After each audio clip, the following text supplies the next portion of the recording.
All right, hello everyone, and peace of Christ to all of you. Today we continue our topic as usual about the cult. It's called Islam. Uh, you know, uh, Always there is something to say about this cult. The Muslims, they always try to imply, like, or to make you believe that Islam is a religion who is established because of a reason, and the reason have to do with God, and not have to do with the violence and killing and deception and evil. No, it is God. God, he want to save the world. So what he said, he decided to send us a man. His name is Muhammad, and Muhammad is the one who got the ladder to take you to to go to sky. But the Muslims, they always fail to tell us how Muhammad can be himself a prophet if he himself, he said clearly that he is not even guaranteed that he will be saved. Today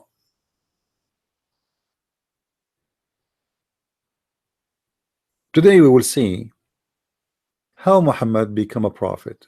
All of us, we knew that Muhammad, he spent a big portion of his life, nobody believed in him, and he was not able to convince. I mean, if you, according to Muslims, the one who he convinced them within many years was a few, and most of them, they are his slaves. He owned them, and he did not even free them, which means they have no choice to believe in him or not.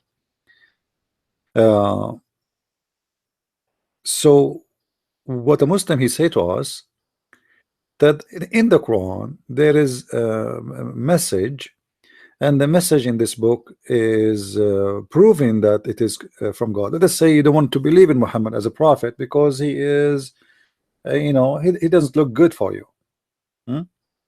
Maybe you have a certain image of a prophet, how he will be, how will he behave, and this person, he don't fit with the image you have in your mind. But doesn't mean really he is not a prophet, because who are you to tell us how the prophet he can be?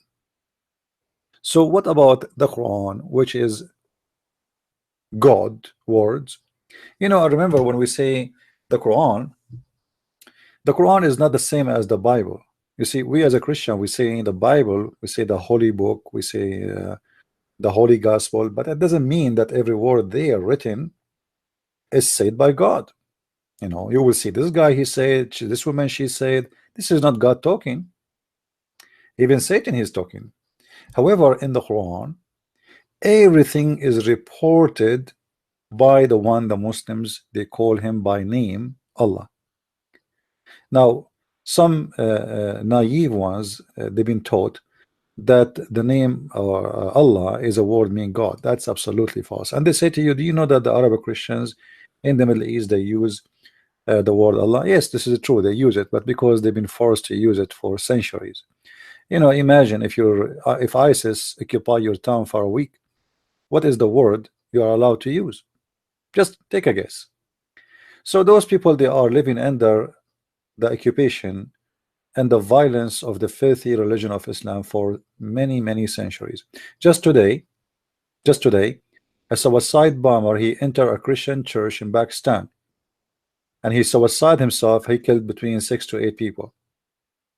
And many people, many Christians, poor Christians in this country, in this church, they lost their hands, their eyes, just because a filthy idiot, he decided to go to heaven. For his prophet told him, if you kill the Christians, you go to heaven. Now, you do not need to be genius to notice that this is satanic teaching. The way to go to heaven is to kill someone else, to murder. See, it's not about just killing, like, because a policeman, he can kill a criminal, and it's still, he is, he is not a bad person. But here, this is a murder.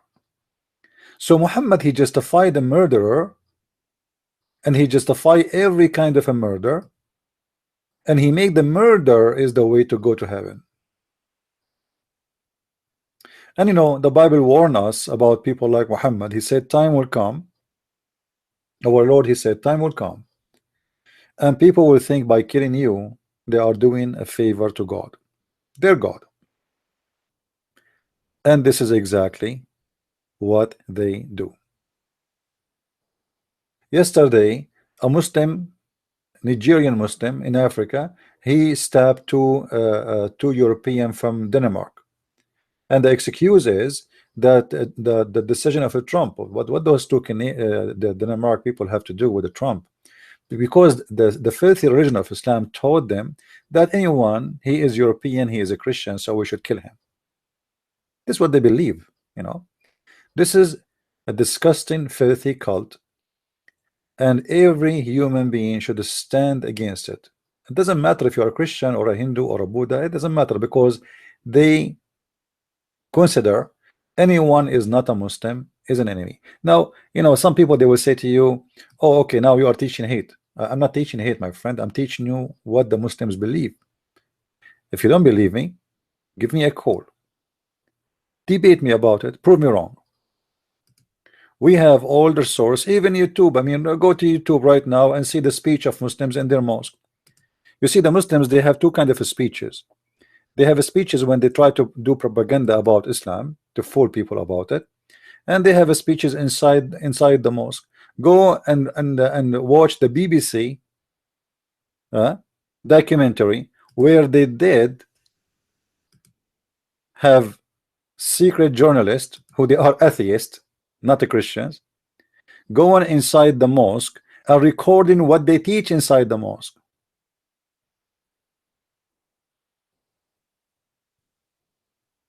This is what they teach inside your homeland. But what they say inside indoor is not what they say outdoor. This is a satanic cult. However, today we are going to discuss if the Quran really is the book of God, as the Muslims they say. Now, I did just turn my Skype on, so if there is any Muslim who would like to call me, feel free, and you can choose any topic you wish. You know what I'm saying about any topic you wish? Any topic you wish. It doesn't matter really which one. If you think you are a Muslim and your religion is coming from the true God as you claim, and you think that your Quran is a legitimate book, then I don't understand why you will not call us to show us that we are wrong. Why Muslims are so good arguing about their religion with people who do not know their religion. You see, if I want to discuss about let's say mathematics, I will bring two people who their specialty in mathematics, and let us see which one is more convincing. But you don't discuss mathematics with somebody who study poetry. So the Muslims, they try to discuss Islam with people who know nothing about Islam, because the whole idea is how I can fool you, not how I can teach you. You see, there is a religious person. It doesn't matter what religion. I mean, Buddha, Hindu, whatever. There is a religious person who teach about his religion, but he's honest. You know, I am assuming if I'm talking to a Buddha priest, which I believe that his belief is wrong. However, I think if I speak to him about his religion, he will not start giving me lies about what he's saying and what he teach and what he learned and what he believe. I think he will give me a decent answer based in his belief. That is not the case for the Muslim. A Muslim is a person who is encouraged to deceive and to lie. Now, how we can learn about such a religion? The followers of it, they lie about their religion. That for sure will make it harder. However, thanks God, there's people who speak the language of the Quran. There's people who study Quran. There's people that spend a lot of time of their life learning about this cult, and those are the one who can teach us. I received an email from a guy. He claimed to be Christian, but later I discovered that he's Abdul. Just to give you an idea how the Abdul they function. This Abdul, he sent me an email saying to me, If you stop insulting the Muslims, more people will listen to you. So I said, okay, thank you for the advice. Then he sent again, he said, and he mentioned in the email, go and see how many people they watch, etc., etc. person. I said, okay, no problem. Then he emailed me again. He said, you should stop insulting the people, you know, the Muslims, stop insulting them. And I said, okay, no problem. Okay, no problem. I know what I'm doing. Anyway, so he keep mentioning the name of that person that he is having more viewer than me. So the Muslim, he is claiming to be Christian. So in order to make me as a Christian feel maybe somehow jealous that there is somebody else, he speak about Islam, but he have more than me. So I might say something against this person. Let me tell you, Muslims, I say and I pray that may the Lord bless anyone who is exposing this filthy cult. It doesn't matter what his name. I love them all, even if they are atheist. So, you know, I will not be jealous from someone he have more viewers, because, by the way, you are mistaken. I have more viewers than any, because I encourage people to download my videos, and I don't have my videos in my channel. Actually, I me myself every few months I delete all my videos to be sure that people are downloading my videos. And now if you type my name in Facebook, you will be scared, and YouTube, you will be scared. So there is no way somebody will search about Islam and he will not be watching my video. And I'm not worried, and I will never be jealous. And I am so happy to see that even there is some people who have only my videos, they have more subscribers than me, because at the end of the day they are subscribing to my channel because they are watching my videos. So we are not this quality. And when the Muslims, he try, you see, you remember in chapter 5 verse number 14 where Allah, he said, I will spread hate and enmity between each other. Do you remember, guys, the verse? The Quran says, I will spread hate and enmity between each other. So the Muslim trying to practice the teaching of his God, or let us say the devil, the God of Islam, he sent me somebody trying to make me feel jealous from other Christian and feel that I should hate him for he is doing maybe you know, let us say better in somehow. So, you know, let us spread hate, let us make the Christian fight. You know, this is Islam. This is Islam. And we are not going to fall into the trap of the filthy cult of Islam. What is more enough a proof for us that there's a God Muslims they follow, his name is Allah. He says in the Quran that he have a duty and he have a mission to do. And this mission is says, as we see in the front of us, from those who call themselves Christians. We did take a covenant, and I do not know which covenant he's talking about, this idiot, but they forgot a good part of the message that was sent to them. Let us say, for the sake of argument, they forgot all the message. Is that a reason to say we string them with enmity and hatred unless you are the devil?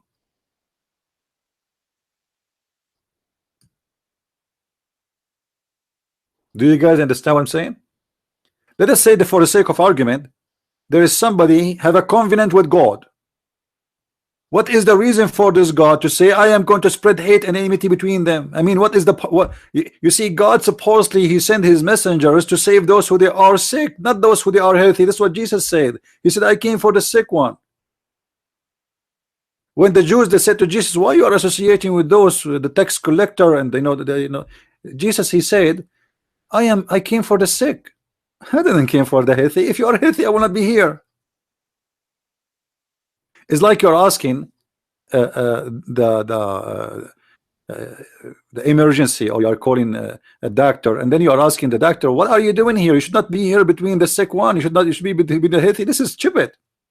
So look, the cult of Islam is based on what? The logic of this cult. If you don't believe in the cult of Muhammad, he said that his God, he have a duty, and that is a duty. The duty is to spread hate and enmity between us. This is why I believe strongly that anyone he divide the Christians, he is serving Allah. without knowing. You see some stupid from I don't know when I name it churches by itself, but let's say in general, someone he is a stupid Catholic, he hate the Protestant. Someone he is a stupid Protestant, he hate the Catholic. Someone he is an Orthodox, he hate etc. Those are not serving God, those are serving Allah. There's nowhere in the Bible Jesus said to us to do that. Even Jesus said we have to love our enemy. So imagine we've been ordered to love our enemy, but we cannot love someone he is a Protestant or a Catholic or Orthodox.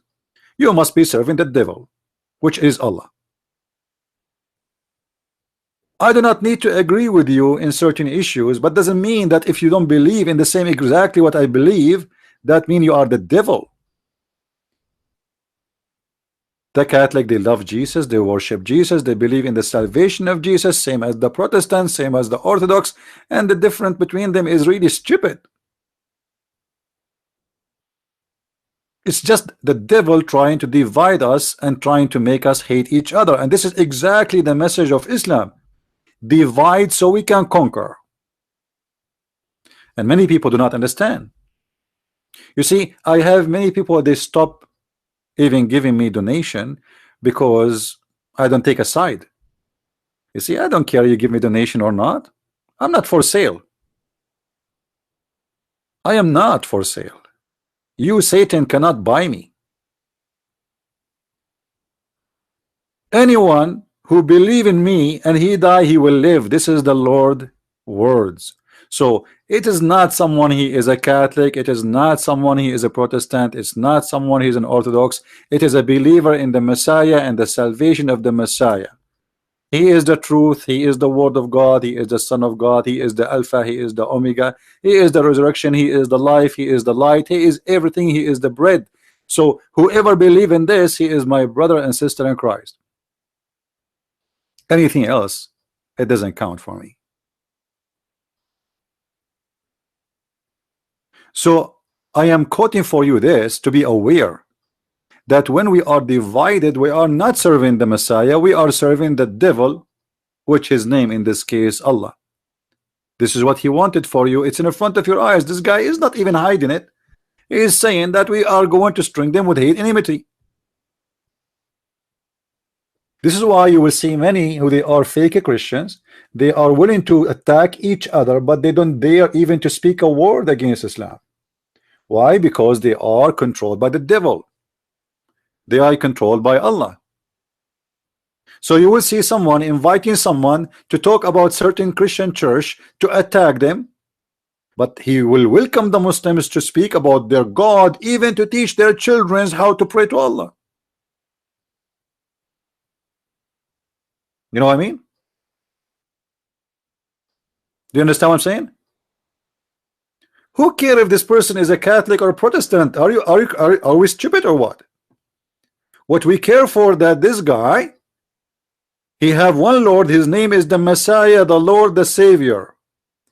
He might have some wrong ideas I don't agree with him about, with him, like having a picture, but that will not make him an infidel, will not make him a kafir, will not make him satanic. This guy, he loved Jesus to the point he have some things I don't agree with him. That is not an enough reason. And if there is anyone, let us say, having an image of Mary is sin, right? I believe it is not right. You know, if you are having the image to worship, but any one of us did not do sin, and he does not, all of us, we are sinners. So if the one who do sin, but he loved Jesus and he believed Jesus is the only Savior, and because he did sin, then he is not good no more, well, all of us not good.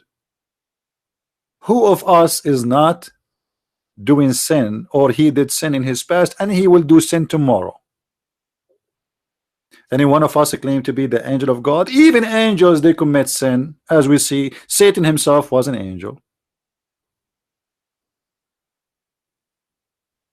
So let us be smart, and let us love each other, and let us make the devil Allah unhappy. This is what Allah will feel when he see the Christians are united, and Allah will have a party with his devilish Muhammad when he see more bloodshed and more hatred in this earth. We should not hate the atheists, we should not hate the Hindus, we should not hate the Buddhas, we should not even hate the Muslims. That will make Allah himself angry. The message of the hate is not part of our book. It is part of the plan of Allah. But Jesus, because he loved the world, not the Christians, not the Hindus, not the Buddhas, he loved the whole world. This is what our Lord is about. He sent his only begotten Son to save us. So the one who offer love, he will receive it back, and the one who offer hate, he will receive it back. And this is why the Muslim, they die with their hatred. You see, if you go and see even the average of age in Islamic countries, you see that they don't live long because they have hatred for everything. They are angry people, they have hatred, they have evil in their heart. They cannot accept other person except that he is not believing in what I believe, so I should hate him. And that always, this hate energy would destroy you.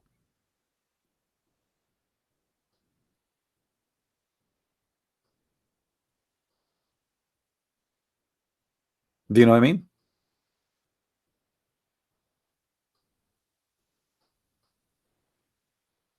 Don't let the hate kill you. Hatred is not only a sin if you are a believer, even like a science proof that hatred can destroy you yourself. It's like an inner poison. It's a poison you do not need to swallow. You have it inside you. It's going to destroy you.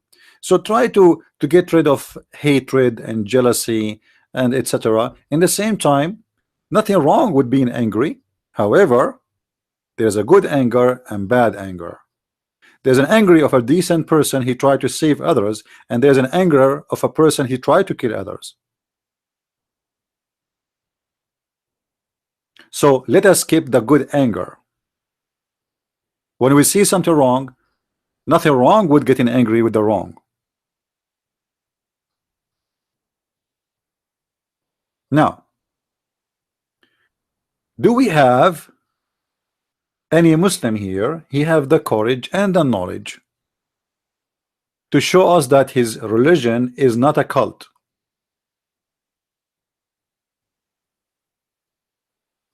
Anyone?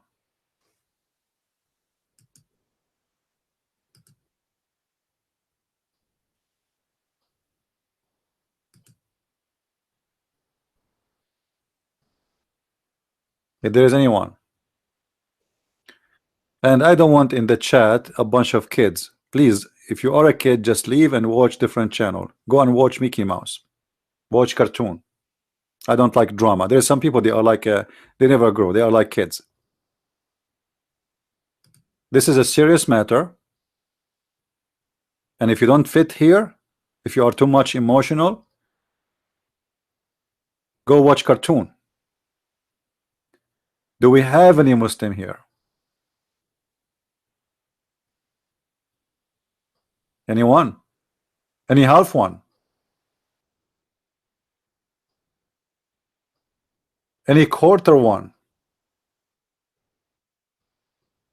I receive emails from Christians that Muslims, they are saying to them that the Christian prince is lying to you. I say to those Christians, please don't send me those emails. What about you say to them, this guy, he go on air and he keeps staying there for hours saying, who wanna call me?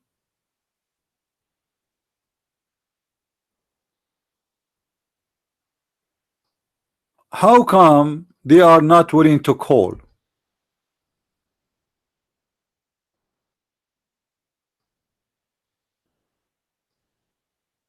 I mean, I wish that someone like Shabir Ali, he will make a live program and say, who dare to call me? I will be the first. What do you think, guys? Do you think I'm going to do it or not? I wish.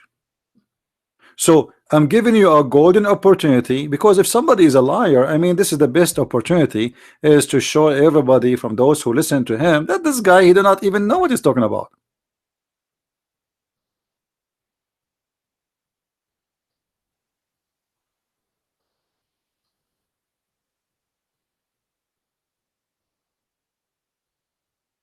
So today I am willing here to take any challenge from any Muslim about something in the Quran can show us that Muhammad is a prophet.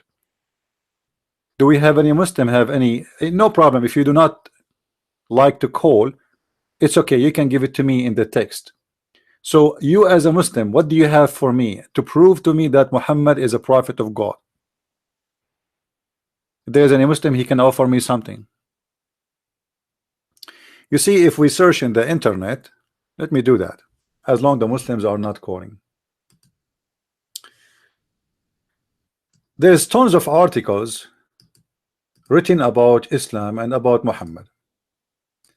I will search, you know, like I will type the proof that Muhammad is a prophet of God. Random search. I don't know really what I'm going to find.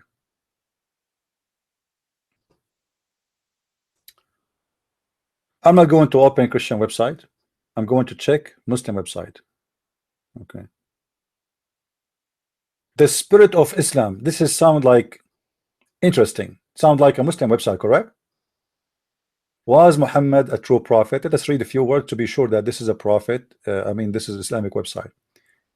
And I say that because you see, true prophet must receive direct call from God, especially if he is the founder of religion. They say angel Jibreel. So maybe this is not a Christian website. I don't know. Let's see. You want I mean Islamic website. It was Muhammad. Ah, here we go. This is a Muslim website. Look at this. I mean, look at this. The Muslims, they could not prove to us that Muhammad is a prophet from their book, so they start saying Muhammad is in the Bible. Do you see it? I thought the Bible is corrupt. And why Muhammad is in the Bible, my friend? The Bible of the Christians, I thought it's satanic and it's forbidden in Islamic countries. And now you are telling me you are forbidding the Bible, which the name of Muhammad there, from your Muslim countries? Bible prophecies about the advent of Muhammad. Here we go. The blessing of Ishmael and Isaac. I really love when the Muslims they speak about Muhammad and Ishmael and etc. I have an open challenge for any Muslim to prove to me that Muhammad is from Ishmael. Not only Muhammad, that the Arab all themselves, all of them, they are from Ishmael. If you have my book or whatever, any of them, you will see that according to Muslim books, they believe that Ishmael, he married from the enemy of the tribe of Muhammad. Do you know what does that mean? Anyone have an idea what does that mean? Imagine I am an Arab, okay? Supposedly I'm an Arab like the rest of the Muslims, they hate the Jews. Huh? And then you say to me that Ishmael, he married a Jew. And then my kids are from Ishmael.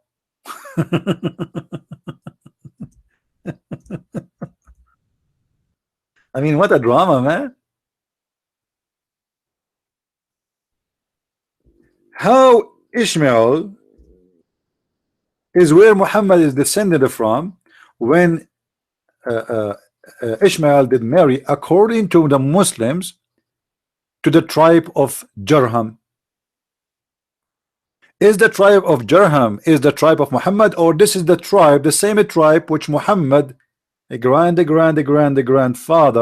supposedly he killed and he kicked out of Mecca? I mean, stupidity and madness, same time.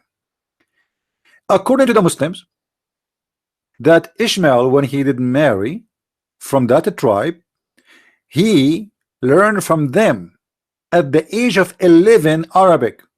What does that mean? That means the Arab, they were Arab before Ishmael. That means the Arab, they speak Arabic before Ishmael. So imagine next month I'm going to China, and then I marry a Chinese woman. Her name is Zhu Chu, and then after I marry her, my family, they claim that all the Chinese are descendant from me. Do you understand? I mean, we have a nation already is established, and they are Arab supposedly according to your Islamic books. So how the Arab they are from Ishmael? If Ishmael himself he learned Arabic from the Arab.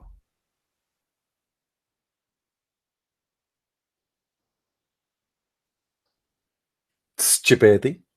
But let me tell you something here, because they are desperate to bring Muhammad some honor, but he have no honor.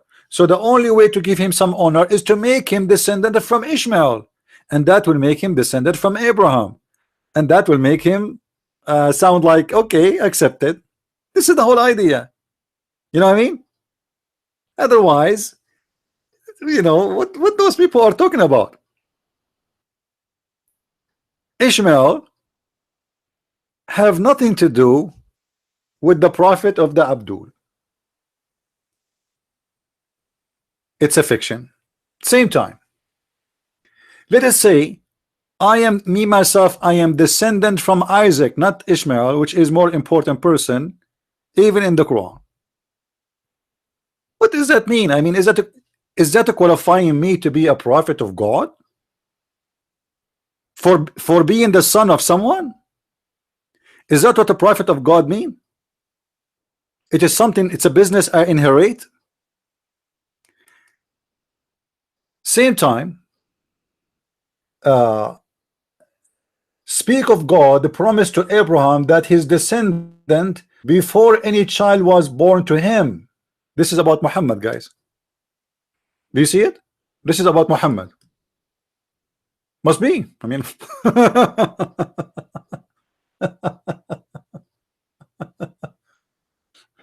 all right.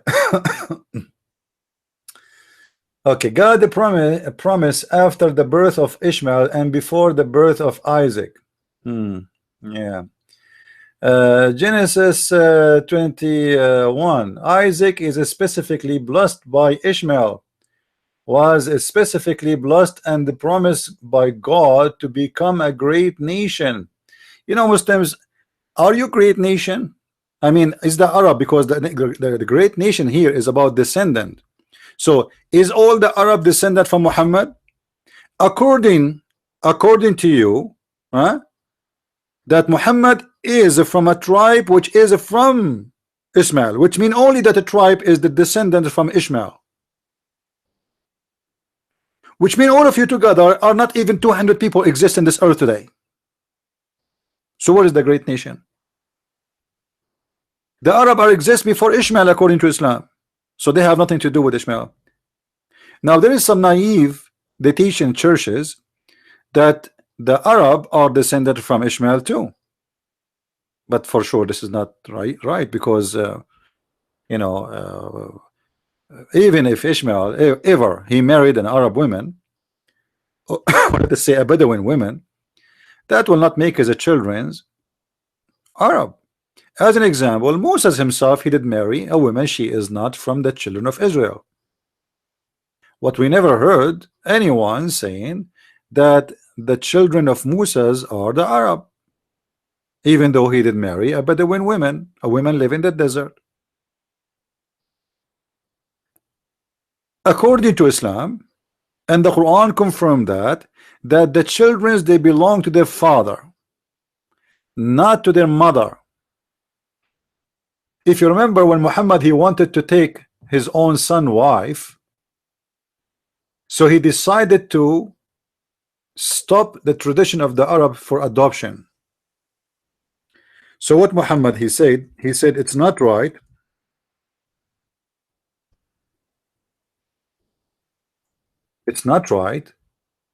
to call anyone except by their father.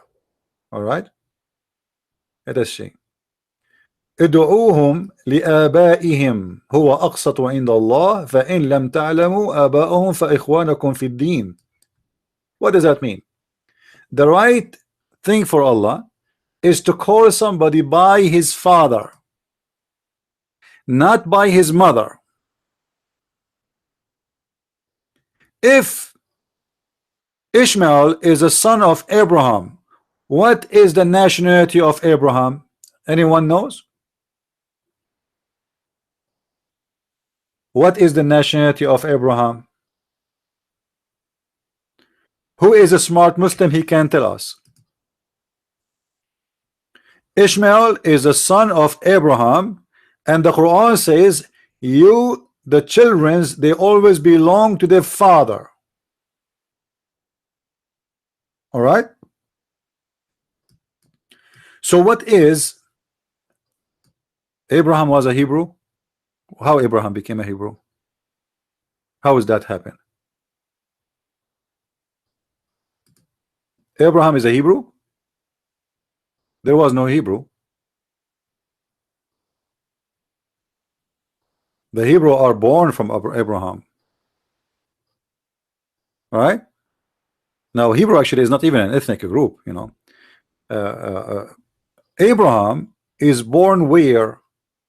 Which country? Which country Abraham is born in?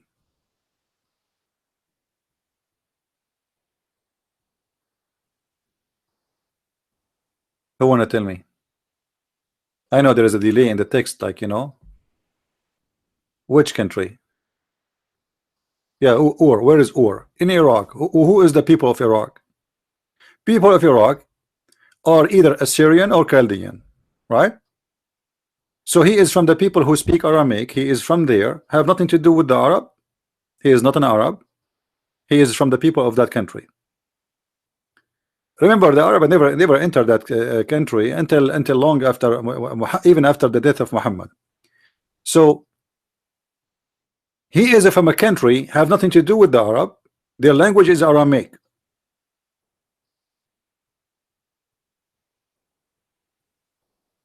And those people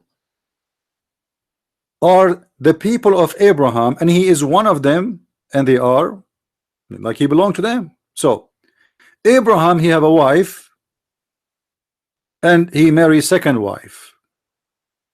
Ishmael is the son of Abraham from his slave, which became his wife. Her name is Hajar, and she is from where? Anyone knows?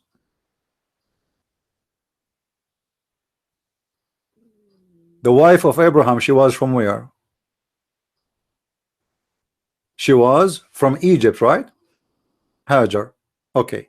So if my father is an Iraqi, Assyrian, or Chaldean, and my mother is an Egyptian, the son is an Arab?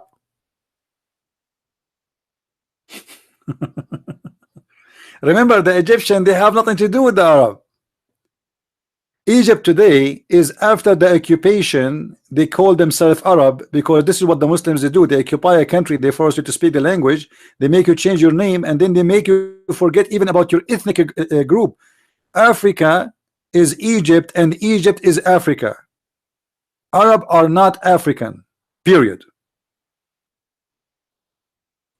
4,000 Arab attack Egypt, and there was almost 4 million Egyptian in Egypt at that time. But those 4 millions, they are living like, you know, they have no government because they were occupied by the Roman. So it was very easy for the Arab to take over. All what they need to do, just kick out, you know, a couple of hundreds of the soldiers and a corrupt ruler like Muhammad, and that's it. The people don't even care, you know. I mean, they are corrupt. But when the Muslims came, The Egyptian Christians, they've been forced into Islam, and they forced them to speak Arabic, and they forced them to change their names, and they forced them, you can go and read the Pact of Umar. That will give you an example about what the Muslims they did exactly for those who they are Christians. Now, going back to the topic, if Abraham is not an Arab, Hajar is not an Arab, how Ishmael is an Arab? What is the logic that Ishmael, the language he speak, anyone can tell me? If my father is Aramaic, my mother is an Egyptian, what is the logic I should be talking? Who can help me? We have a topic, my friend. We will not change now to Shia and Sunni. Anyone? If I am Aramaic, I speak Aramaic, my wife is an Egyptian, what the language the son should know? It can be only Aramaic, it can be both. It's possible that he learned Egyptian from his mother, right? But he don't know Arabic.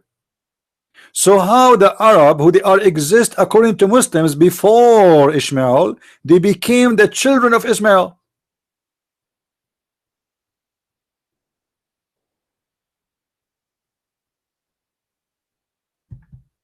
Are we getting the point? And as long Ishmael, he learned Arabic himself according to Muslim books. Remember, I'm not even quoting Christian books. According to the Muslims, that Ishmael he married from the tribe of Jarham, and this is the tribe used to occupy Mecca before Muhammad tribe. And then the grand, it's a tribe business. They fight and they kick those tribe and they took over Mecca. So the tribe of Muhammad, they took over Mecca by kicking out the tribe of Jarham, which is supposedly, according to Muslim books, Jarham, he married from them.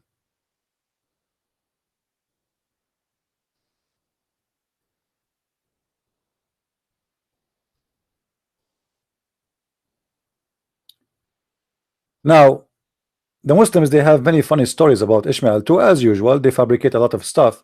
As an example, that Ishmael, he used to fly using the flying donkey of Muhammad to go to Jerusalem every night. Let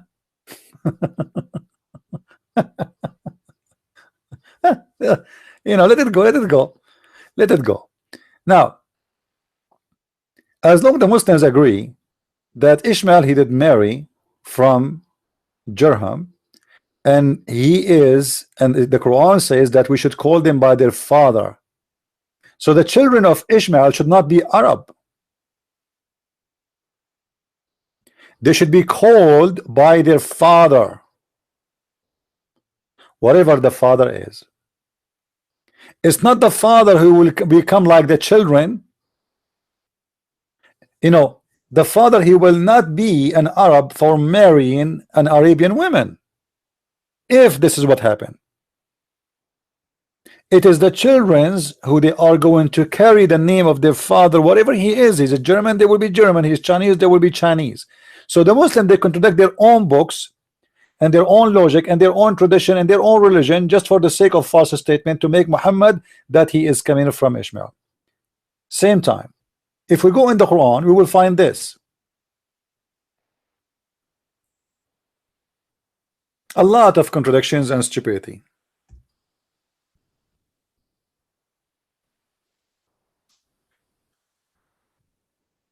Let us see.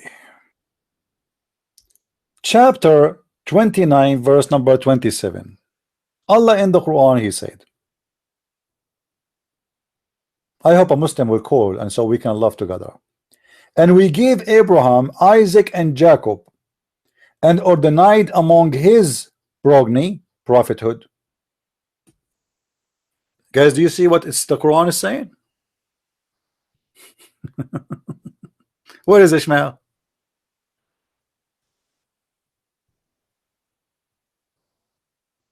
Any Muslim can explain to me, where is Ishmael?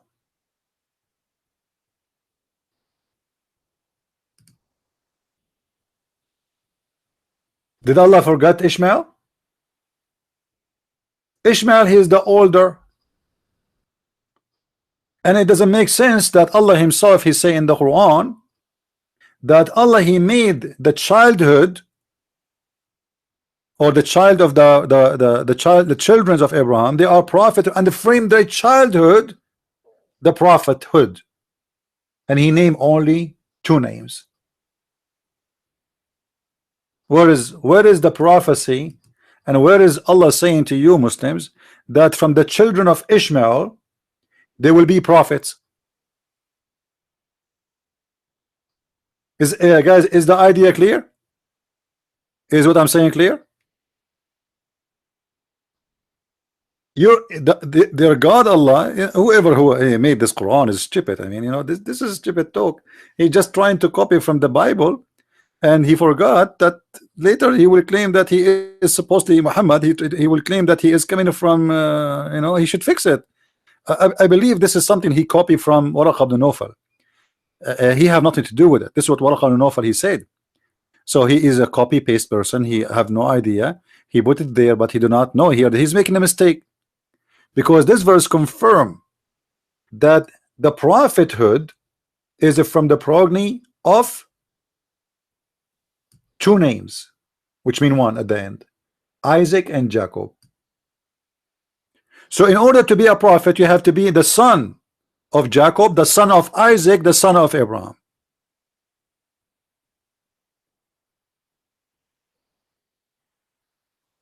Where is Ishmael? And what does not make sense here, that Allah, he considered Ishmael a prophet, but yet he is not putting his name to speak about his childhood, because the purpose here of this verse is to talk about prophethood. They will be from who?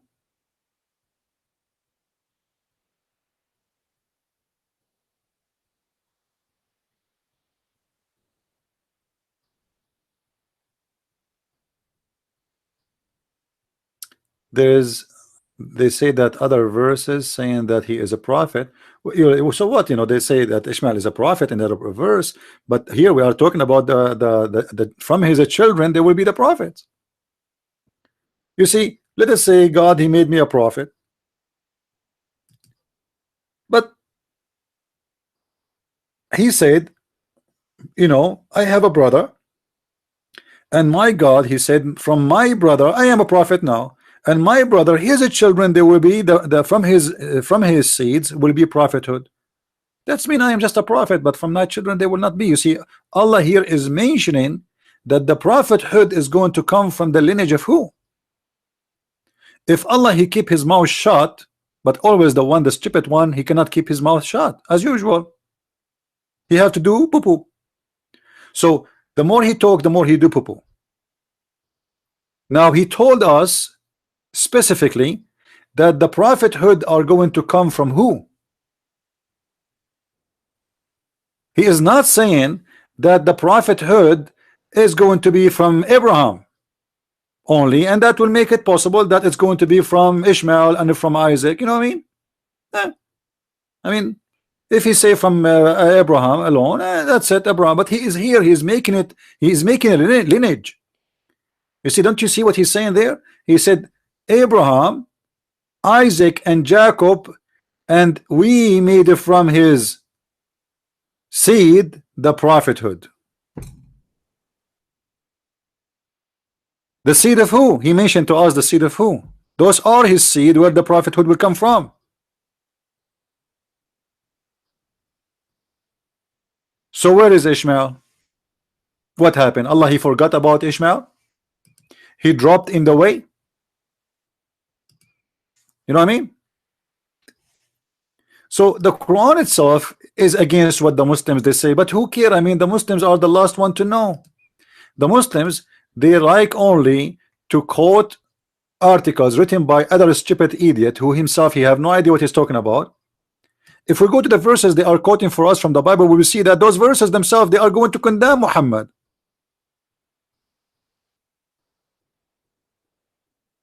As an example, you know, in the Old Testament, in Isaac and etc., Isaiah, it says that the people will, when the messenger will come to them, they will dance and sing and rejoice and etc. And then okay, but music is haram in Islam. Everything in the Old Testament is against Islam. But the Muslims, because they are so desperate, they try to find a place for their prophet in the Old Testament. Another question: why Muhammad did not say to the Jews in his time that my name is written in the book of Genesis?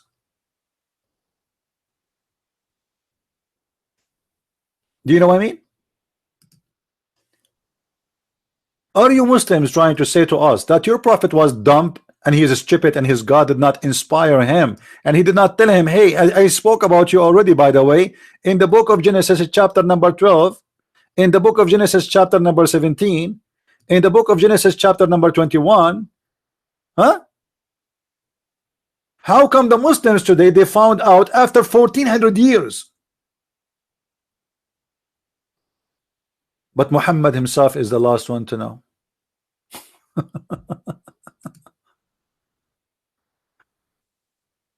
Are we learning, guys, how we can get this stupid thing busted?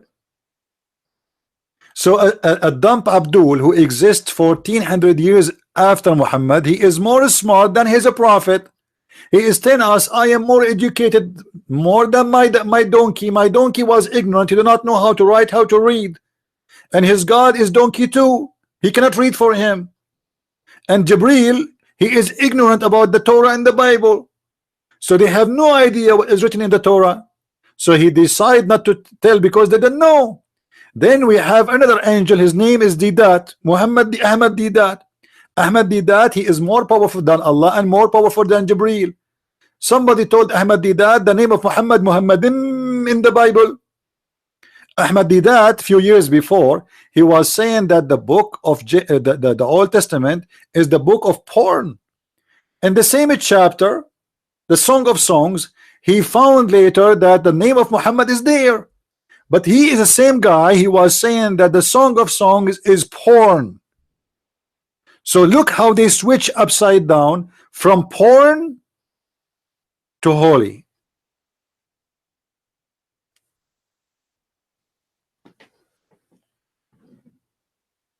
Do we have any Abdul? Any Abdul, he have an idea what we are talking about? Huh? Why your prophet do not know those things? I'm just asking question. Why your prophet in the time of people around him, he didn't say to them, you know what? Okay, open the Torah, open chapter, etc. Open Isaiah 21, open Genesis 17, open Genesis 12, and read. My name is there. Come on, read it. Why he did not do that? Allah did not tell him. Why none of you Muslims in the last 14th century discover it? This is just a new agenda in the last few years. How come Allah did not inspire Jibril, Muhammad, even Aisha, even the boyfriend of Muhammad? I mean the whole, everybody, not even one.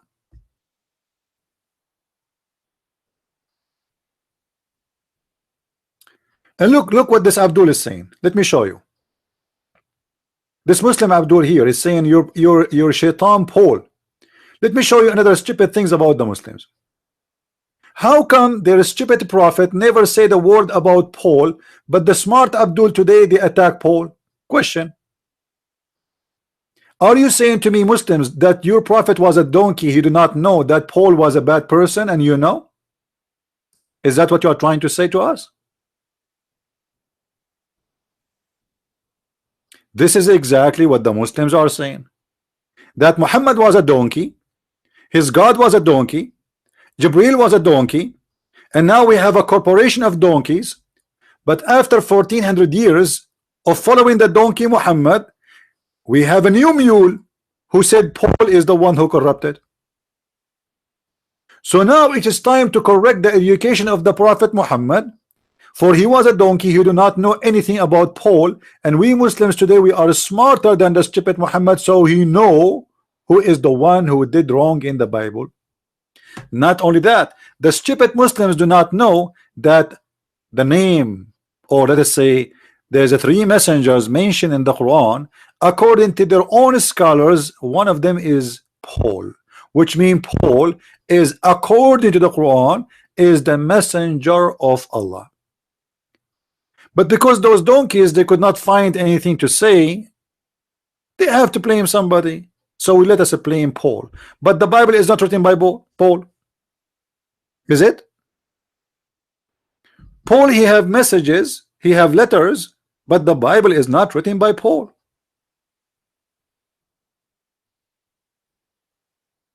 Let us say, for the sake of argument, the stupid Abdul is right, Paul is wrong. What about the 4 others? As long as you are accusing only Paul, what about the other 4 who they are the Bible written by them, not by Paul? As we say always, garbage in, garbage out, and that is exactly the situation of a Abdul Muslim. They are copy paste. None of them even knows what he is talking about. This is why they don't even dare to call.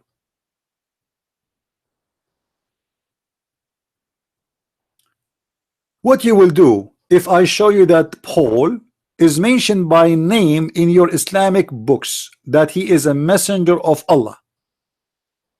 What you will do? You will do the monkey dance for me? He misspelled the prophet. You are worried about the spelling? Don't worry about it. He is the puppet, not the prophet. You are right. I should make it the puppet Muhammad. Do we have any brave Muslim here?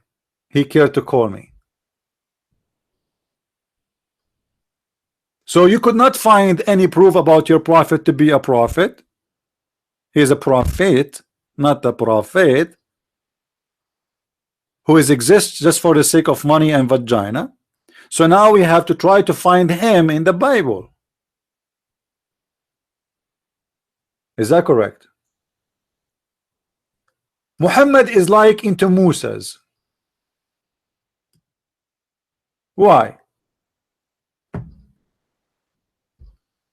Why Muhammad is like Musa's? Did Allah ever spoke to Muhammad? Did Allah give Muhammad a written book written by his hand? Hello? What is making Muhammad the same as Musa's? Look at this, guys. In the front of us there is a verse. It says that from among your brethren I will send somebody, and supposedly the brethren are the Ishmael. That will be the cousin idiots. Stupid. The Israeli, to be a brother to the Israeli, you have to be one of them. The son of my uncle is not my brother. To be my brother, you have to be from the same father. Garbage in, garbage out. This is called Islam City. You know, we just search in Google to, you know, so we can love, you know. Look at this. The prophet, like into Musa's, there was hardly any 2 prophets nowhere so much alike as Musa's. Why? And Muhammad, both were given comprehensive law code of life. Where is the law code of life Muhammad was given? I want to see it. I challenge the Muslim to show me the law code of Muhammad.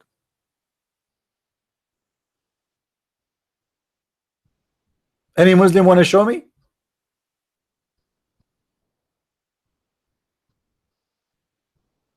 Where is the law code? Okay, what is the punishment of rape in the Quran? What is the punishment of rape in the Quran? I want to know.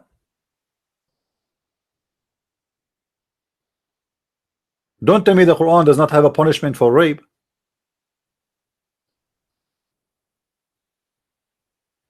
Huh? What is the punishment of kidnapping in the Quran? What is the punishment of a breaking oath in the Quran? What is the punishment of disobeying your parents? What is the punishment of beating your parents? What is the punishment of changing your religion?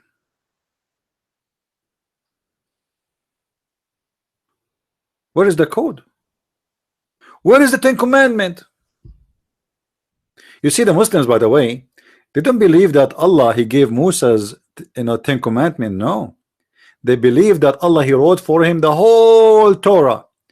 Now imagine how big the Torah is, and imagine how many big piece of rock Moses have to carry. all the Torah and rocks. Welcome to fantasy. Do we have any Abdul he care to call? Muhammad, he have no law. Muhammad, he have no logic. Muhammad, he have no book, and all what he have is just a copy of others. I challenge the Muslims to show me one thing Muhammad did not copy from people before him, starting from prayer, ablution, recitation, shaking the head when they pray. Muslims, who is the one who shake his head when he pray? Can you tell me? Is that something you took from the Jews? Where is the hat you wear in the top of your head when you go to Hajj? Where do you get this from? Huh? The small hat you put in your head. Is that the hat of the Jews? Huh? Let me show you Muhammad how he copied everything, including stupid things from the Jews.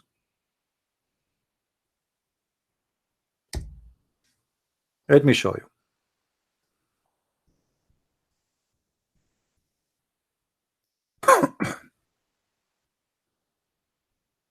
Look at this story. Aisha, she said that the Jews came to her and mentioned the punishment of in the grave. Who is the one who came to Aisha? A Jews. Take a note. What the Jews mentioned, the punishment of the grave. She said to her, may Allah protect you from the punishment of the grave. Aisha, she asked the messenger about this. Actually, there's a different hadith. Hold on, let me find you better hadith than this one, where she said to her clearly that there is no such a thing. Like, what are you talking about? You know, Aisha, she laughed at her. Punishment in the grave? Like what?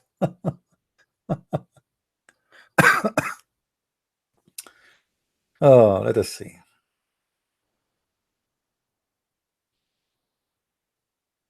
I will try to find you.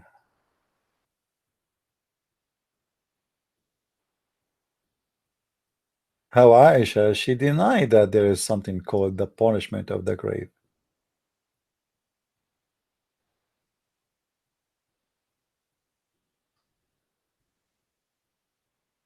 Read with me, guys, read with me and laugh. If we have Aisha with us right now, and we say to her, there's a punishment, it's called the punishment of the grave. What Aisha, she will say to me? You are a liar. Read with me. A Jewish woman entered upon me and said, who is talking? Aisha. The torment, the torment of the grave is because of urine. Because of what? I said, you are lying. She said, no, it's true.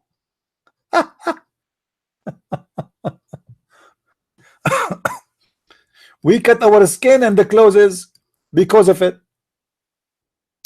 The messenger of Allah went out to pray, and our voice became loud. Obviously, they are fighting now. Like, this is gonna be true. What are you talking about? Are you stupid or what? So he said, what is this? So I told him, which means Aisha is talking, what she had said. He said, she spoke the truth. Like, what the heck? This is the law of Allah. Allah will punish you in the grave because of your piss.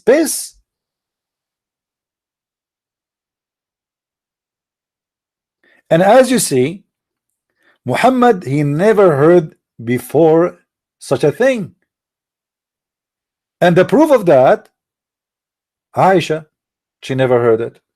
Otherwise, she would not accuse the women of lying. Muhammad, he heard it, he liked it, he adopted, and right away he approved it.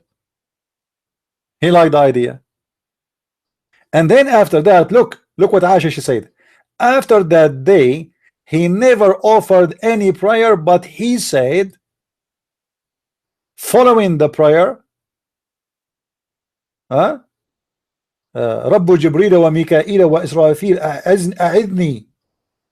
You know, like the God of Jibril and Israfil, and like he starts saying things the Jews, they say, you know, help me against the terror in the grave. But before that, he never said that. How come after this Jewish woman, she mentioned the punishment of the grave, Muhammad, after that, he never stopped talking about it? And as you see, Aisha, she could not believe it. It sounded stupid. She said to him, you are a liar. Aisha herself, she is not a donkey. She knew it's a lie. As you see, she told the women, this is a lie. This is stupid. So your prophet is a liar, according to Aisha, because whoever say this is a liar. Now, is that this, or is that teaching is something Muhammad copying from the Jews or not? It is so clear that he is copying from the Jews, and the proof in front of your eyes. He never mentioned that story before. Never. Suddenly, Muhammad, he will never make a prayer without saying this prayer: I seek refuge by Allah from the punishment of the grave. Why Muhammad did not start saying I seek refuge by Allah from the punishment of the grave before the Jewish woman, she said to him that there is a punishment in the grave? Do you see what Aisha, she said?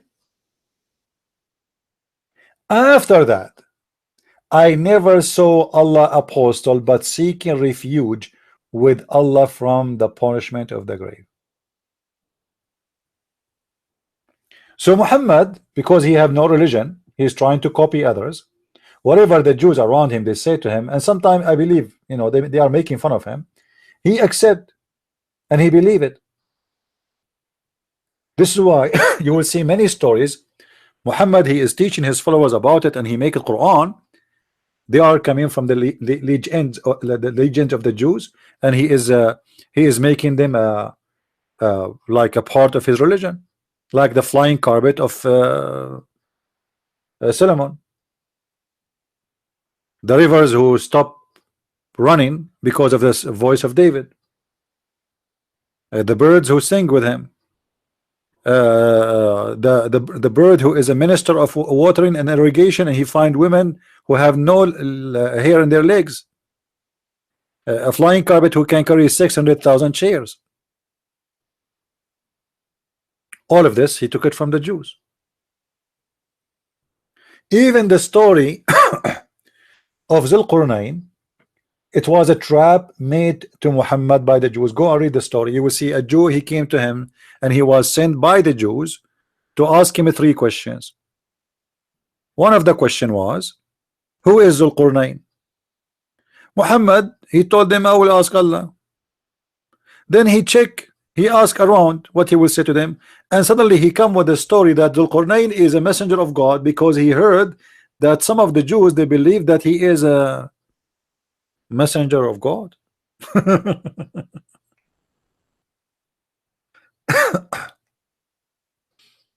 Do we have any Abdul?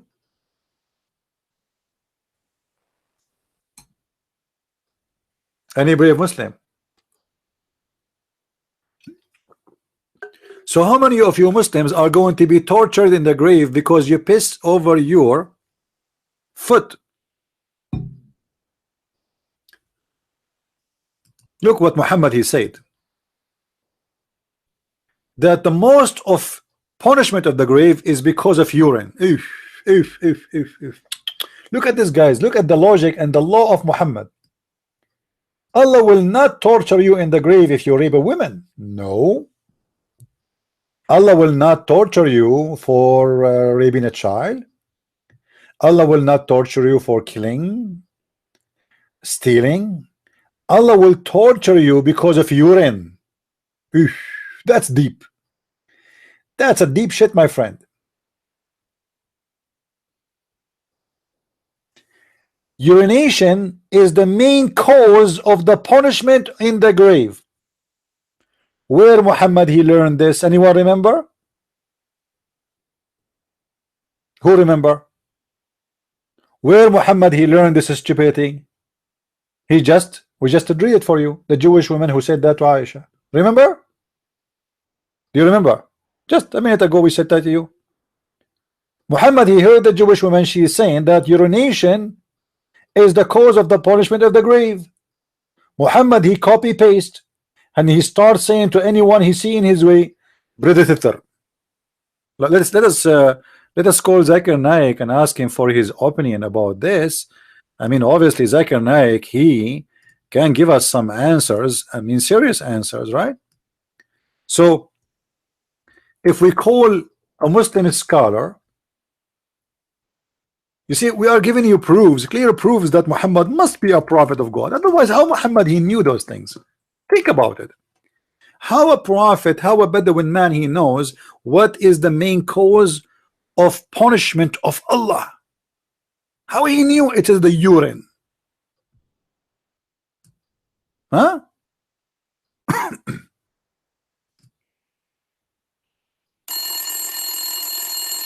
Calling Zakir Naik.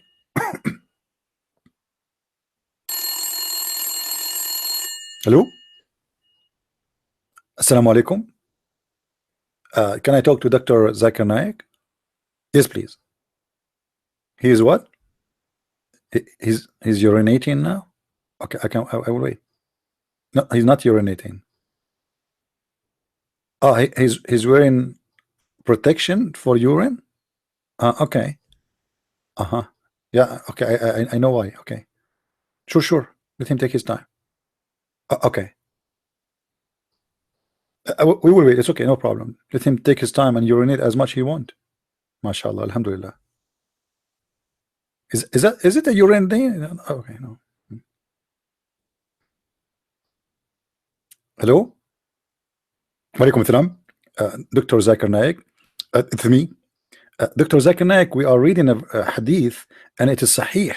It says that the Prophet he said that the most of the punishment of the grave is because of urine. Is that true? I think the one who asked you this question, his name is the Christian Prince. First of all, teach this idiot that urine is depend in the one is urinating. As an example, Allah will not punish a donkey for urinating. Allah will punish a Muslim for he is not taking care of his urine. For Allah wants us to be clean.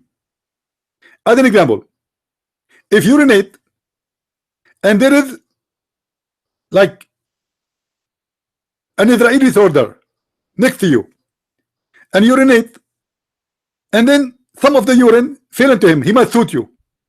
So you will get killed because of your urine. So you better not to do that.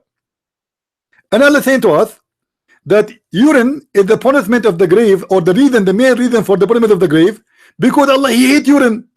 There's three things Allah he hate and you do not know. Allah he hate urine, he had garlic, and he hate zucchini. So just follow the teaching of Allah and you will be safe. Thank you very much. What the heck?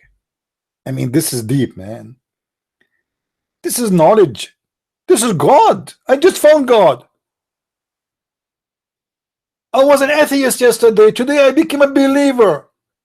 God, he is God of justice, and he will punish me in the grave because of urine. Now I know why dogs, they lift their leg up. Oh boy, I know what those dogs are doing. They must be Muslims.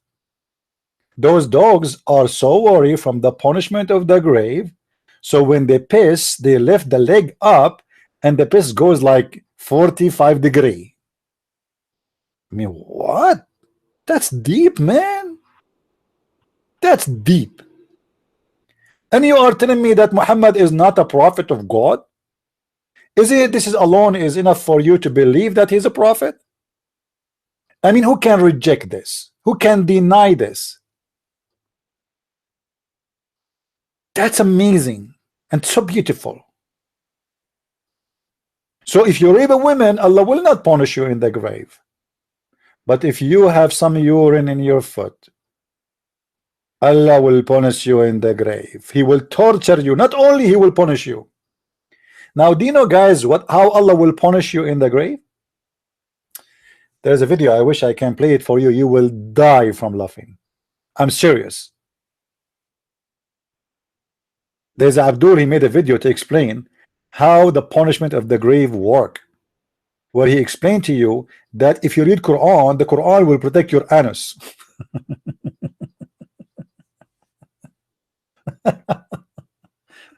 I knew it from the first day that the Quran is the best way to protect the anus. I don't know how I know it, but I know it. Allah in the grave, he will send to you a bold snake. Actually, if we go in the Quran, oh boy, I mean, this is amazing religion. What you can say?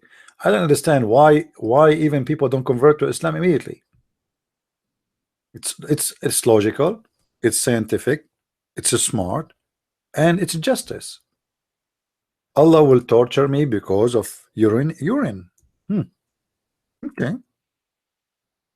The funny about Muhammad, Allah will torture them if they have some urine in their foot, but in the same time he ordered them to drink urine.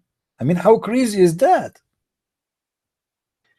How if some urine came in your foot or in your hand, Allah will torture you because of that, but Allah is the same one who ordered you to drink the camel urine and make it your 7-Up. Huh? Anyway, let us see.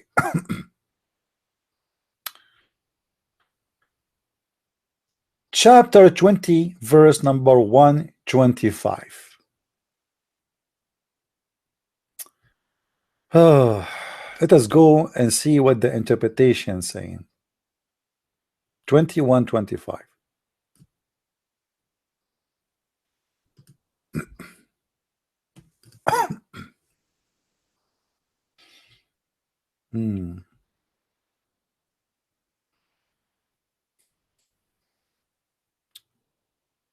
You see, Muslims, we are not giving our own interpretation, as you see. I mean, this is your books, your website. Thank you very much for those websites, by the way. They are very helpful. We do not know what we can do without you. I mean, imagine. Right? All right. And we will raise him up blind in the day of resurrection. Oof. Oof.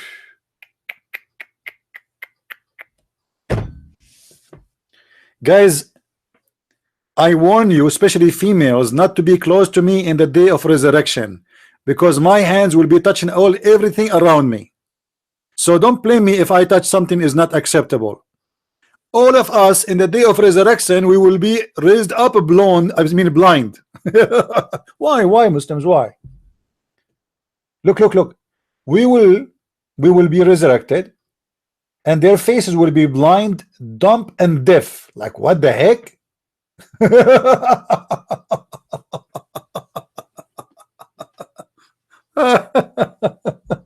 Hold on. Hold on, Abdul, hold on. The stupid Quran is full of contradiction. So isn't it you, Allah is going to, the angels, they are going to blow the trumpet, and the people will hear it. Like what? I mean, what this Quran is talking about? Huh? No, hold on, let's fix it.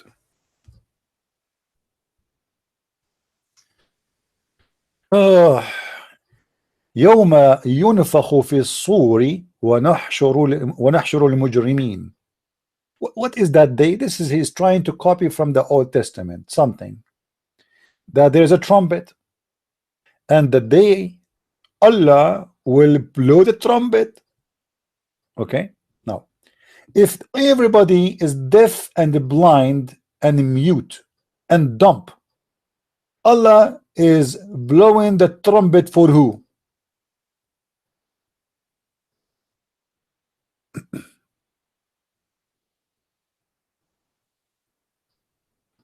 Any Muslim? What the trumpet here, what this trumpet is going to do? If we take the word trumpet and we post it in the hadith, what we will find?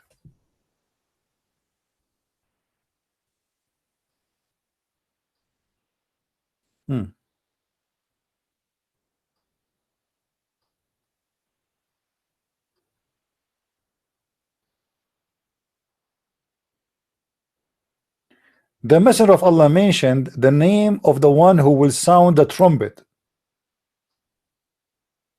Muslims, is the trumpet a music instrument? I thought music instrument is haram.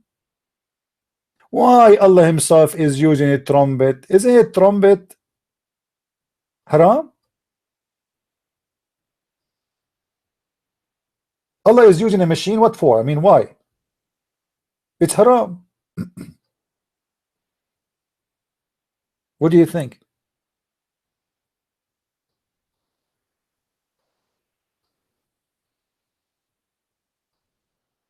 Now look here, all those hadith about the trumpet. I mean, look, all of this.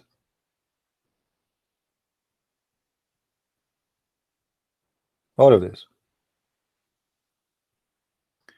In this hadith here, Muhammad, he said, the best of you, of your days, is a Friday. In it was Adam was created. What? Adam was created on Friday? Are you sure?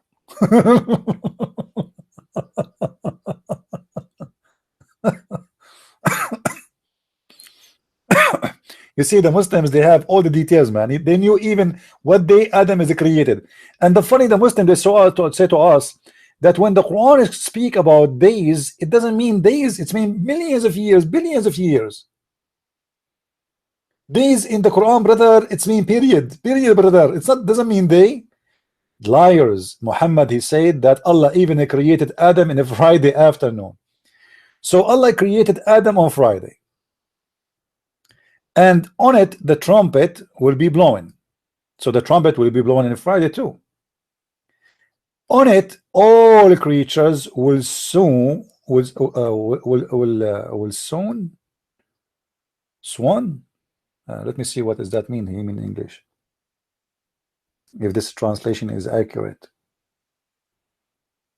I don't know if this translation is too much good.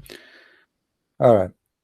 So send a great deal of peace and blessing upon me that day, for your peace and blessing will be presented to me. Muhammad claimed to be eternal. Muhammad claimed here that he is God, he don't die.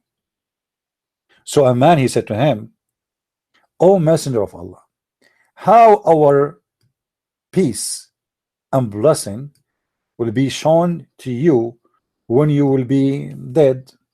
You know, you will be sand, you will be dust. He said, Allah has forbidden the earth to consume the bodies of the prophets. If the Muslims, they say to us that the body of the Pharaoh was found. Do you remember? Who remember? The Muslims, they say the miracle of the Pharaoh. We spoke about it just yesterday, actually. Does that mean the Pharaoh was a prophet?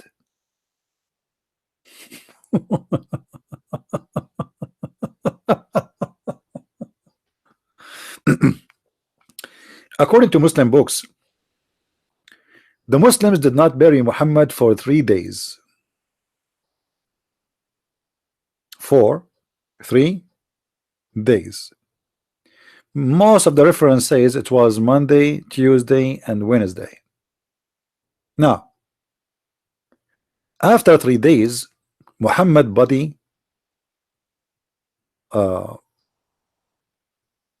his body swell, his belly became like a balloon, the gas is coming out like crazy, the smell is so disgusting, his nails became, they have colors on them, green and etc., and he stink.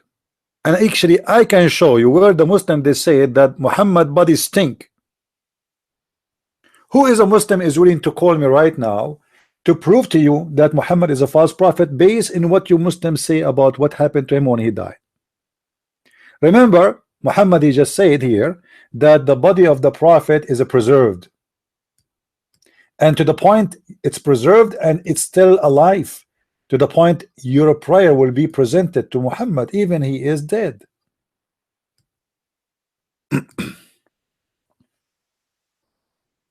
No, it was 3 days. It was 3 days. This is what they say in the anyway, that's what the Muslim says, not me. I wasn't there. So Muhammad was dead for 3 days and his body stink, and the Muslims agree upon that, and his belly was but like a balloon. And you know, guys, why this is happening, right? First of all, imagine Muhammad is he live where? Which area? In the desert of Saudi Arabia. So imagine 3 days without a refrigerator in the desert, how the body will smell. And actually I asked myself, first time I did read this story, why the Muslim did not bury Muhammad right away?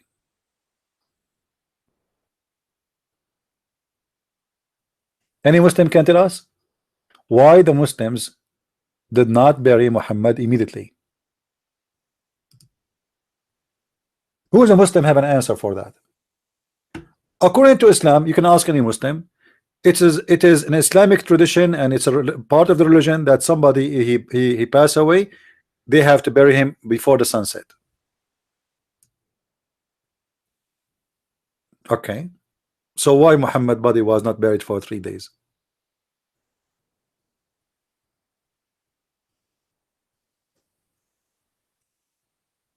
Any Muslim?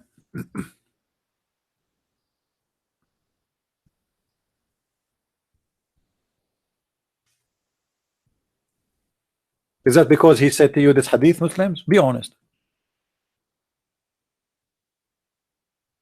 Is that why? Because you thought he is telling the truth? He said to you that even if he die, his body will not, you know, be destroyed? Is that why?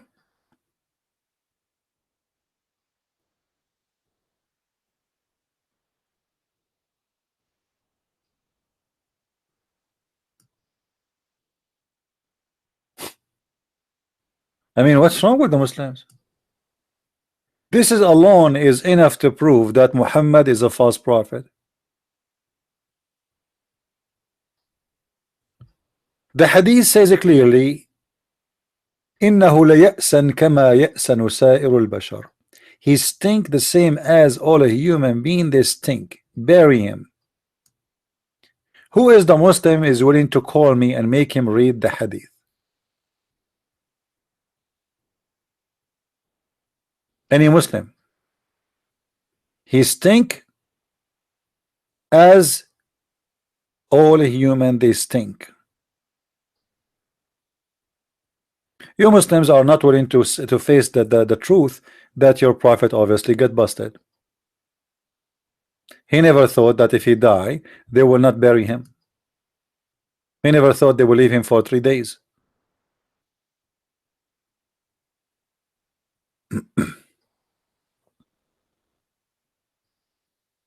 Anyone?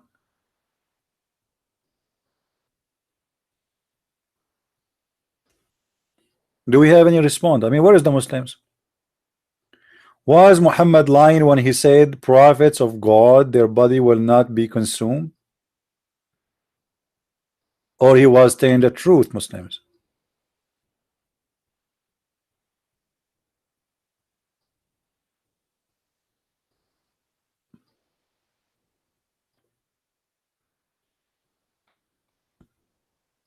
Do you notice that this ability of the Muslims, not even one of them he dare to call me? They call me names in text, but we cannot find somebody he can give us any answer, because they knew if they call is going to be bad.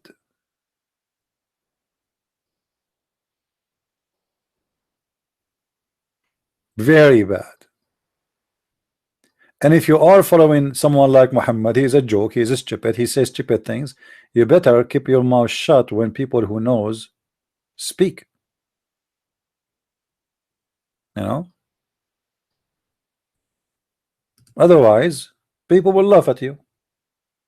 This is what the Muslims exactly they do when they hear me.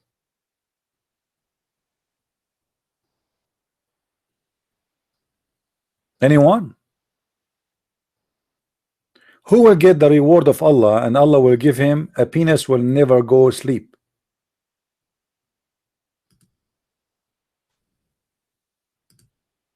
Should I show you the hadith so you will get excited? I mean, look at this prophet, man. He think about everything, and everything happened for a reason.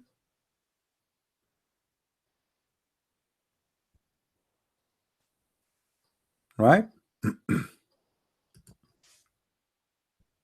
Why your penis will not sleep? Logic. You need it. What you need it for? Logic. Why the Muslim his penis will not sleep? Because he have no brain. His penis will be functioning. Is that correct, Muslims?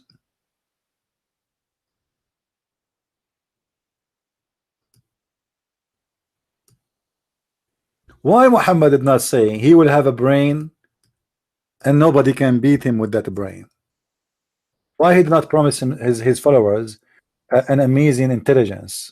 I mean, which is more important, really, to enjoy life, a penis or intelligence? You see, even sex is a brain processing joy. It's not physical. Many naive ones, they think it is physical. All the joy you have, it's in your brain. Food, sex, emotion, it is in your brain.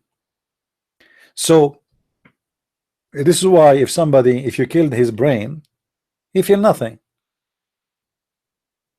It doesn't matter how many women they touch him, he feel nothing, because the brain is dead.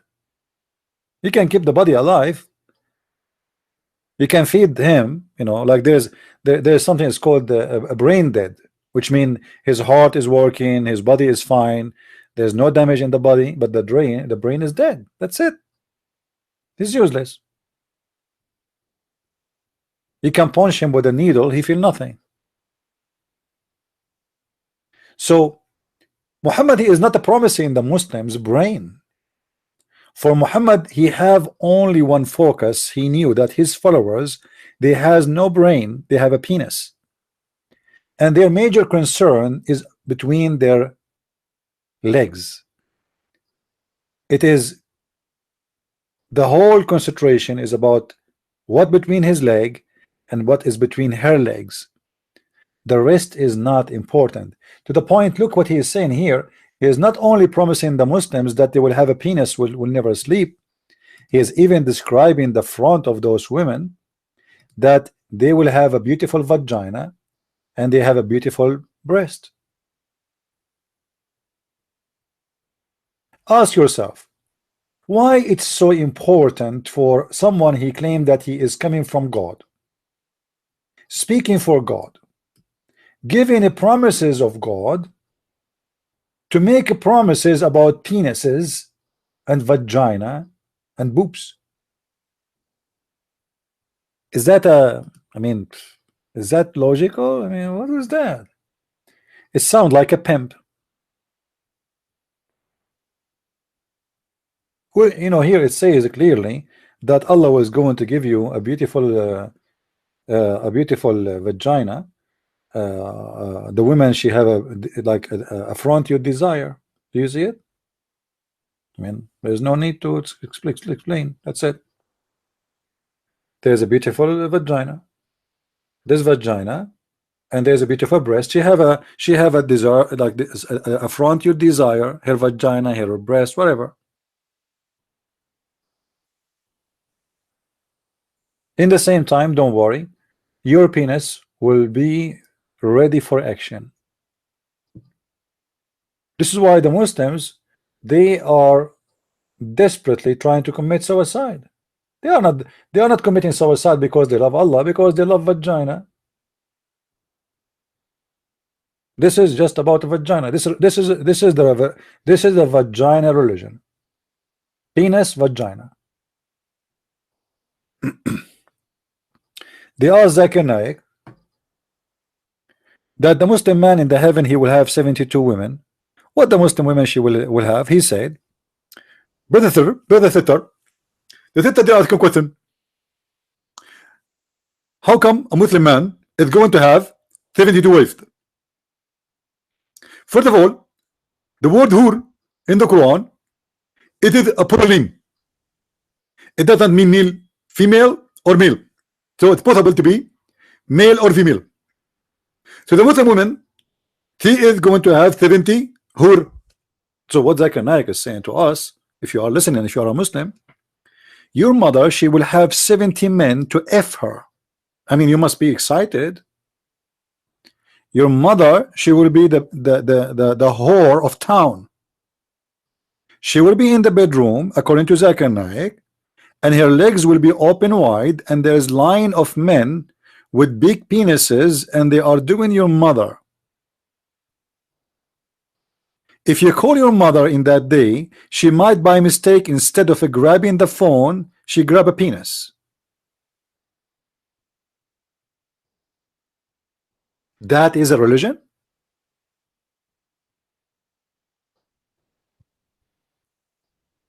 Is that what you Muslims believe in? Your mother, she is going to have 70. What about your dad? Your dad, he will be having 70 wives too, right? So 70 for the men. This is according to stupid Zakir Naik, not me. So your wife will be, your father will be effing 70 women, and your mother, she will be effing 70 men. That's fun. And remember, Islam is a very conservative religion. We are conservative to the point our heaven is going to be open sex party. Do you know, guys, that in the heaven of Allah you can have sex with your grandmother, with your niece, with your aunt? Who is a Muslim here he dare to say this is not true? Who is a Muslim he dare to say this is not true? Actually, what if I show you that Muslims even allowed to have sex with their daughter now, not in heaven? You see, in Islam there is two kinds of relationship. There is a relationship from marriage, and there is a relationship out of marriage. Supposedly, the marriage of Islam, Muslim, they claim it's called nukah, but the fact nukah is not really a marriage, it is a sex contract. However, we will go with what they say. The Quran says وَجَعَلْنَاهُ نَسَبًا وَصِهْرًا. What does that mean? If we go to chapter 25 verse number 54,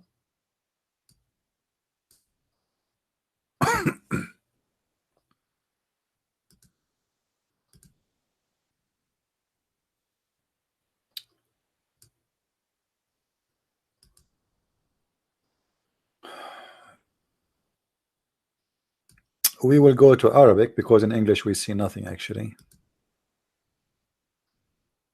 Always actually the English translation the Muslims have nothing to do with the real thing. But anyway, I will let you read here for a second before we go.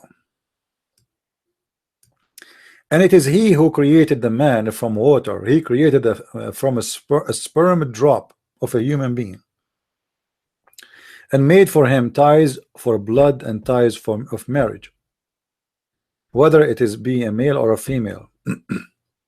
This is not really the accurate explanation.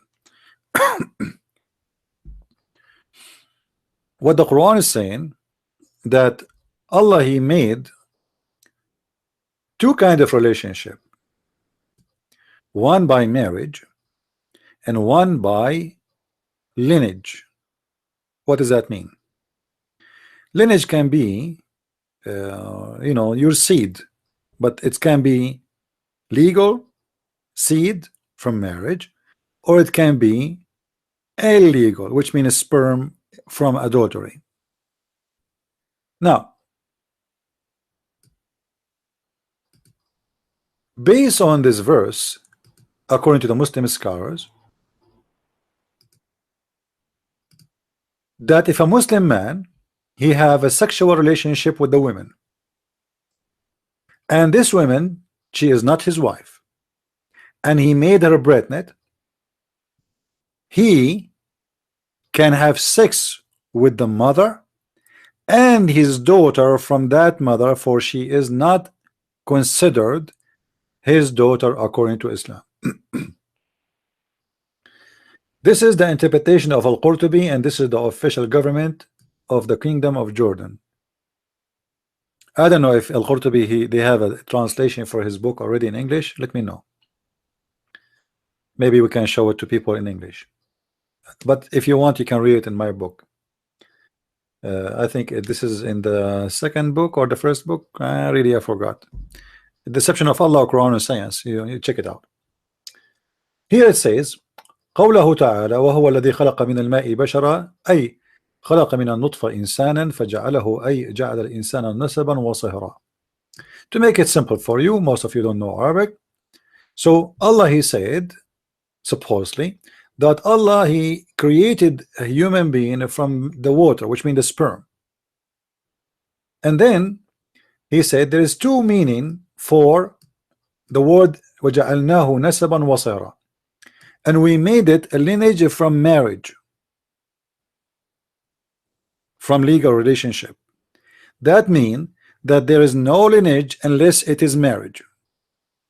This is why you can go right now and search on Google, and you will find that a bastard son, sorry to say that word, this is what they use in the language, a bastard son or a daughter, she is not allowed to inherit the father name, the money of the father, even to live in the same or under the same roof, for she is a daughter, or he is a son of adultery according to Islam. That is the justice of Muhammad. So if you had sex with a woman out of marriage and she get pregnant, you cannot give your son your name. It is haram. You cannot give your daughter a name. It is haram. You cannot give them a child support. It is haram. You cannot put them under your roof. It is haram. But you can, if your daughter, it is halal. And this is what it says here in the front of us. They say, and because Allah, he made the relationship and lineage from marriage, therefore any mixing between the water, which means sexual relationship between a male and a female, happen only according to the law, which means marriage. If it is not according to the law, and there is no, then therefore there is no lineage. Even though you know this is your son or daughter, doesn't matter. Still there's no lineage, no lineage. Therefore, it does not go under. It is forbidden for you, your mothers and your daughters. So the Quran in the chapter of An-Nisa, chapter 4, verse 23 says, it's forbidden for you, your mother and your daughter. And he is saying here, the scholar, this is in the case of marriage. So your daughter from marriage is forbidden, but not your daughter from adultery. So he continues saying, therefore it doesn't go under that band where it says it's forbidden for you, your mother and your daughter, for she is his daughter from adultery, and because she is not considered as a daughter for him in the most accurate opinion of the scholars. So the majority of the Muslim, they believe this is the most accurate, this is the correct way to live according to our scholars, and the most accurate according to Islam. Therefore, if there is no lineage from lawful relationship, there is no lawful relationship. So it's not forbidden for the man to do adultery with the daughter and the mother of her daughter.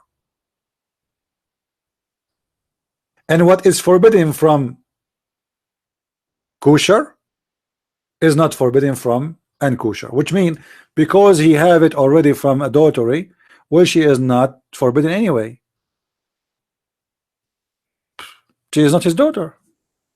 So a Muslim man, if you take a Muslim man as a boyfriend and he slept with you, huh? And he made you pregnant. I'm speaking now to the women. Your boyfriend officially and legally, and he will not even feel guilty, he can have sex with you and your daughter in same bed, and you can have a threesome. And I am showing the proof in the front of my eyes, and this is the link. I'm going to post it in the text, and I challenge any Muslim he dare to call me right now to say this is not what it says.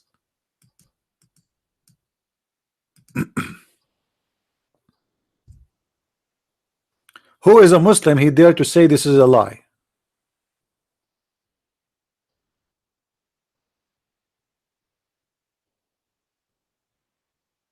That is the teaching of the amazing God of Islam. If you have a daughter from adultery, you can have sex with her. If you have a daughter out of from marriage, you cannot. Wonderful.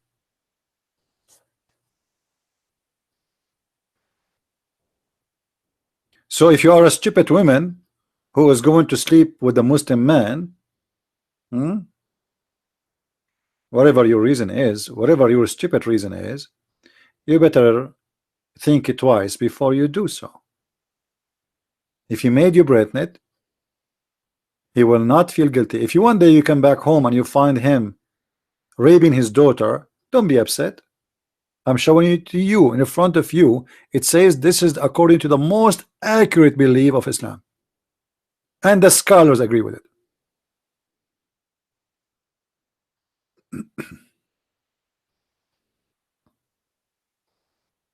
Any Abdul? Who is Abdul? He have an objection. Any objection?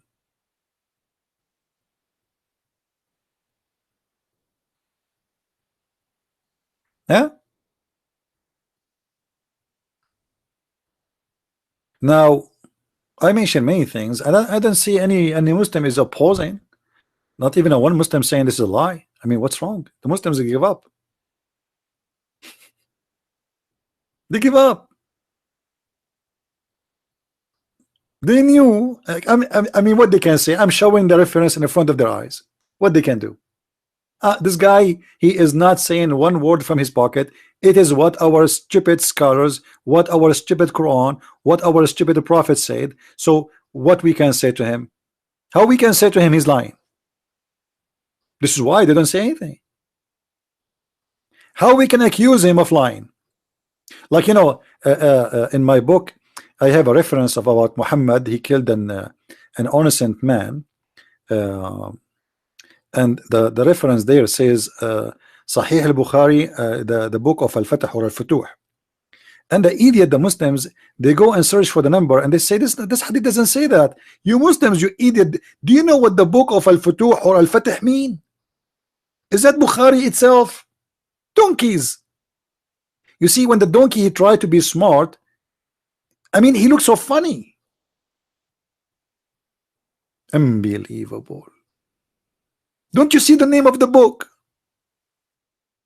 If we say there Sahih al-Bukhari, that does not mean that this is the book of Sahih al-Bukhari. There's a name next to it. There's books is made to explain Sahih al-Bukhari, you prophet followers, the prophet of the dump. There's books is made to explain what is written in Al-Bukhari. So the reference for Al-Bukhari, the book, is what explaining what is in Al-Bukhari. But what you can say, garbage in, garbage out. And ya Abdul, who is here first time? Who is here first time listening to us? Please guys, don't forget to invite your friends, so more and more people, they will come and learn. This is a free education, free school. You see, as you know, as you see, I don't do 15 minutes and I go, as many people who speak against Islam, even though I know that many people like 15-minute videos. I am a person, I am a devoted person for my mission. I give many hours of my time. Actually, this is my full-time mission, but I spend my time to teach. Full teaching, full education, not 15 minutes and I say bye-bye. So invite your friends, and even if you are busy, you cannot stay for all this time. This is a video, is recorded, you can watch it later.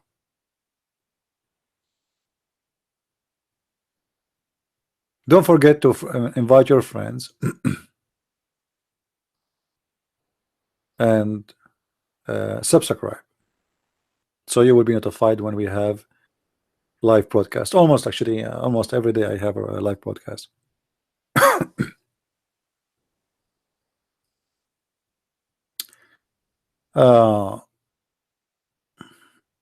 Do we have any Abdul? Any beautiful Muslim would like to say something to us? Any handsome Muslim I would like to say something to us? This religion, my friend, is the only religion teach the Muslims that Muslim men, they should be beautiful, and Muslim women, they should be handsome. Have you ever heard of a God, he got upset from women for taking hair from their face, and he encouraged men to do the opposite? I mean, this is crazy. Why the God of Islam, he like women to have a mustache, to have thick eyebrows? You see, all the women you see, the Muslims, all of them, they are false believers. For Muhammad said clearly, Allah, he cursed the women, she take hair from her face. Go and see their eyebrows of the Muslims. They draw it, you know, they don't even have eyebrows. Find me one Muslim woman, she have mustache. There's no way. And as you know, most of Muslim women, they are coming from Middle Eastern countries, or even like, let us say, hairy countries, like, you know, Pakistan. You know, me myself, I am Middle Eastern, we are hairy. You know, once I was swimming in the swimming pool, the security guard, he said to me, sir, you cannot swim with your clothes. I said, you eat it, I'm not wearing my clothes, this is my hair. True story.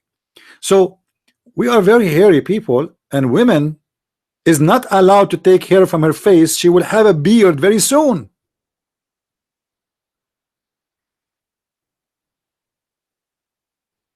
So what the point of this God? He got angry if a woman, she take hair from her face. Imagine this God. He get happy if a woman, she shave her vagina. He gets so upset if a woman, she shave her mustache. Like, what the heck?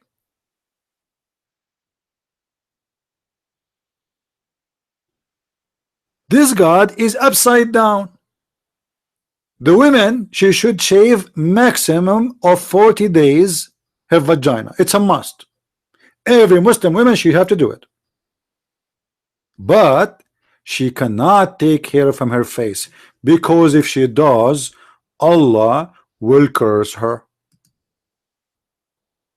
Why? Why this God is upside down? Any Abdul?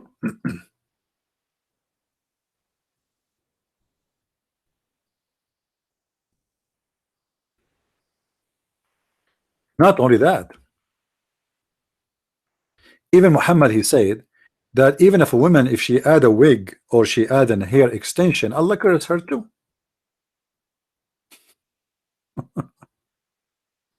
I mean, the curse come upon the women whatever they do. Any Muslim can tell us why? Why?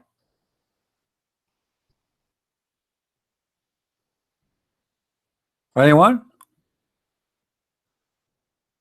A woman, she added a tail to her hair. What the problem with Allah? What exactly? I mean, what is his business?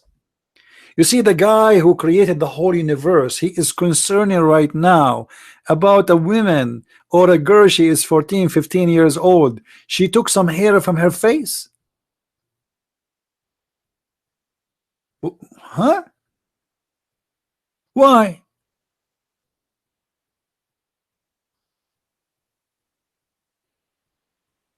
Actually, there's a hadith about a woman. She lost her hair. She became bald in the time of Muhammad. And what a woman she will do with, I mean, this normal for a woman then to use a wig or to use an, because she you know, the beauty of the woman is her hair. Actually, let me find you the hadith. Hold on. I don't know if I will find it here because sometimes this website, they hide a lot of things. But oh, we'll try.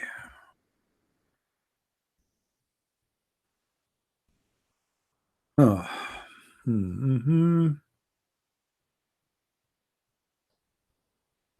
Let us see.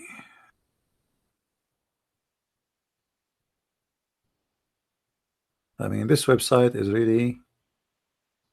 Here we go. This one. Look at this.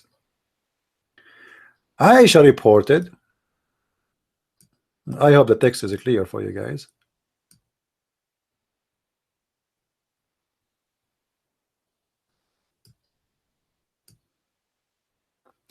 Okay, let's read together. Aisha reported that a woman from Al-Ansar married her daughter, blah, blah, blah, blah, blah, and then she lost her hair because of illness. So the woman, she had what? She lost her hair. All right. She came to Allah apostle and she said her husband want that false hair should be added to her head. Thereupon Allah messenger said the women who add false hair has been cursed.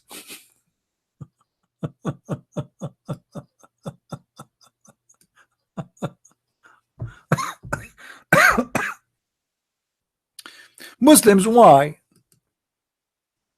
Allah is happy for the women she is bald? What is business? A man and his husband, a man and his wife. She is not putting here to do a belly dancing, you know, like shake it, and shake her boobs. She is covering her head. What is the problem of Allah? Why Allah want to curse a woman because she put a wig?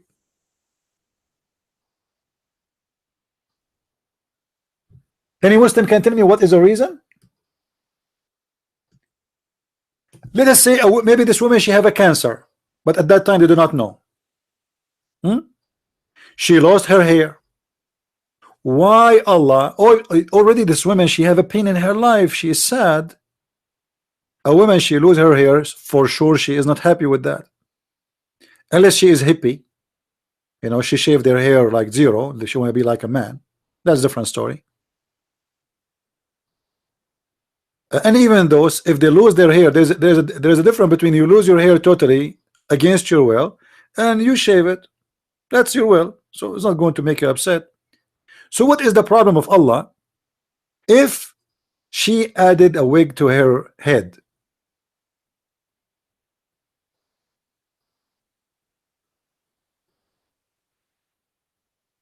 Any Abdul?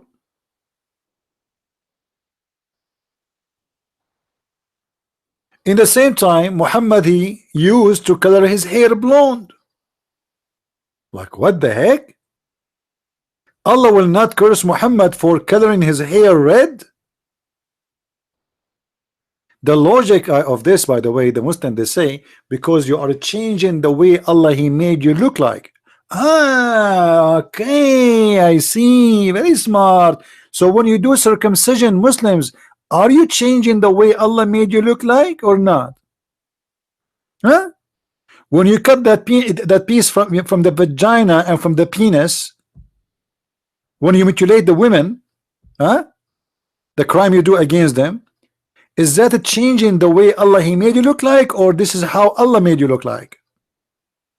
When Muhammad he colored his hair red, is that how Allah He made him look like? When Muhammad he told the Muslim men to shave their mustache and to grow their beard, which will make them look like a demon, is that changing the way Allah make you look like or no? Allah make you with mustache. Actually, Muhammad he used to do sugar. Anyone know what sugar I'm talking about? Anyone knows what sugar is? What sugar? Anyone knows? When a Middle Eastern person he said to you, women they do sugar. What does that mean? Anyone understand? Waxing. The way they do it, they they bring either from like a tree, the drop of a tree, or it's sugar from a plant, and they boil it and etc. and became so thick, and then they put it over their skin and they take it off fast, the same as you do waxing today, but they use it from sugar. Now, what if I show you that Muhammad himself used to do sugar? How come if the woman she take hair from her face, Allah will curse her, and Muhammad he is doing sugar to all his body, he doing waxing? Imagine Muhammad is laying down and somebody doing waxing for his ass.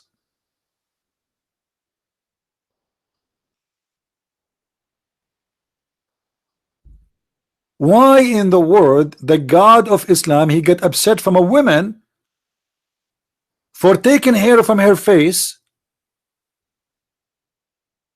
but he is not upset from Muslim men and Muhammad doing sugar and waxing?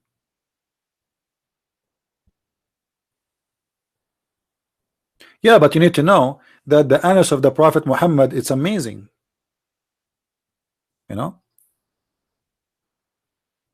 Actually, there's a hadith. It says, Islam is a religion.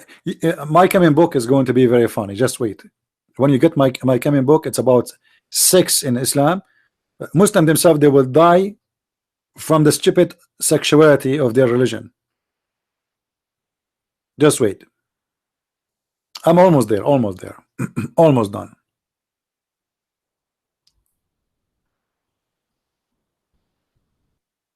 I want a Muslim to call me and challenge me. I don't know, where are they?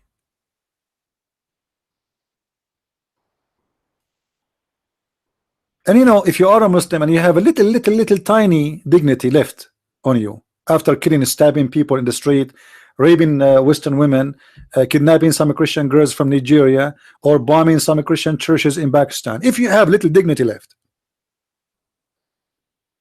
ask yourself, is what your prophet saying is a stupid statement or it is a smart? Do you really, Muslim, like to have a woman, your wife, she lose her hair and she is sitting next to you bald, and your wife she like to have a wig? Huh? Do you think really Allah should curse her for having a wig? A woman, she is suffering from illness. Why Allah will be upset? Upset from the women adding a wig, not upset from Muhammad coloring his hair red. He want to be redhead and forbidding the Muslims from coloring their hair with black.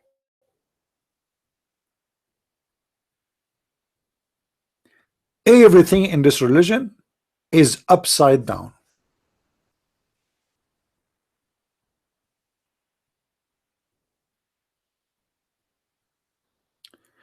Do we have any Muslim here would like to call us?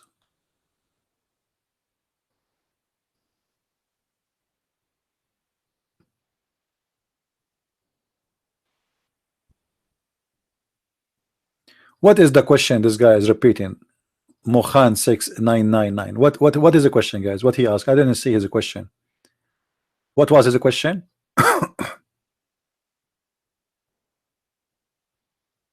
What he was asking? I did not notice his text. I mean, a Muslim and he have a question? That will be weird. Muslims don't have a question, they have copy paste. No such a thing as throne God. What does that mean? Somebody can translate for me? Throne God?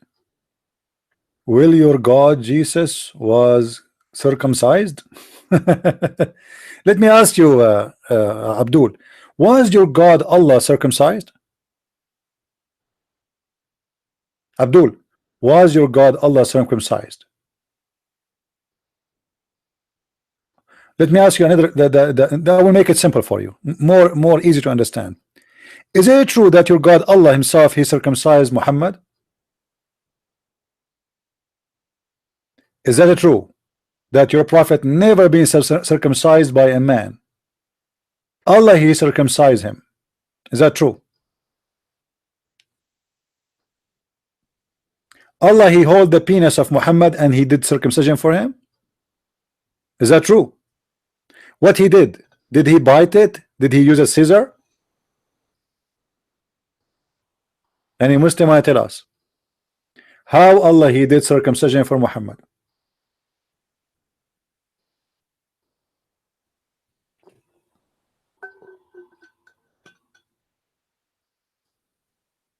Any answer? You know, we as a Christian, we believe that Jesus he grew between the Jews and he practiced the law of the Jews, so it's very normal for him to be circumcised by the body. Jesus was crucified too. Jesus he died too. So whatever happened to a human being happened to him. What is the problem? That will not impact who is Jesus at the end. As an example, Allah the God of Islam is a leg. If we put a shoe in the leg, is that will change that Allah is God of Muslims?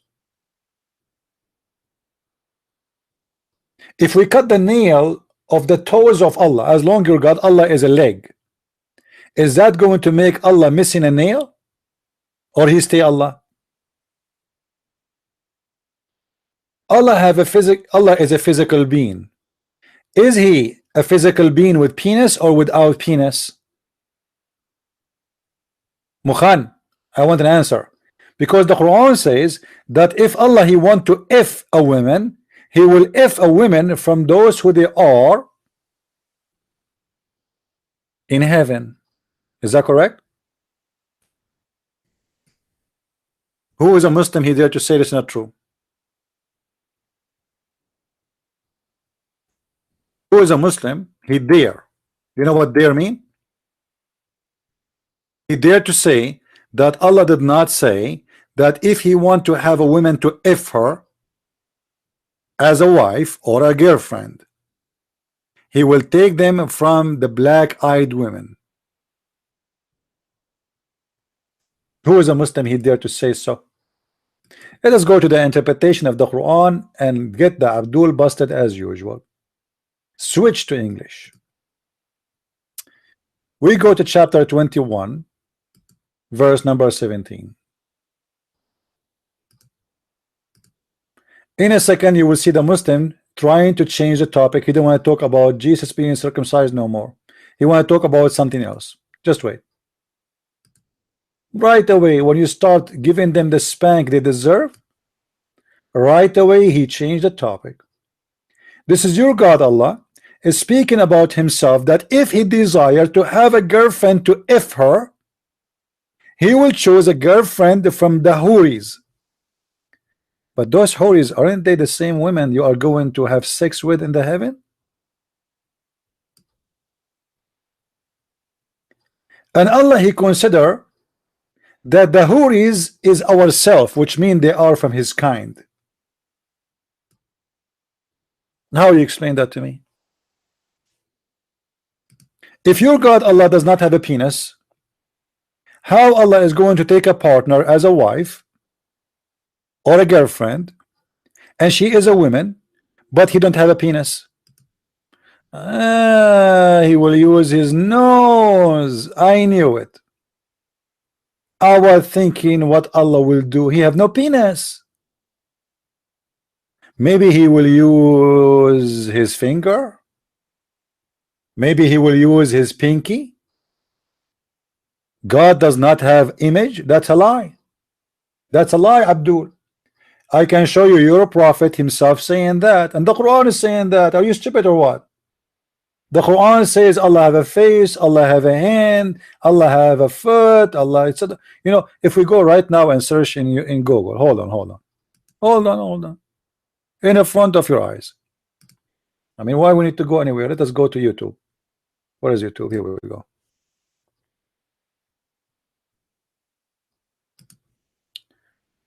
Clean the screen. YouTube. All right, let us go here. We will say Allah has hands.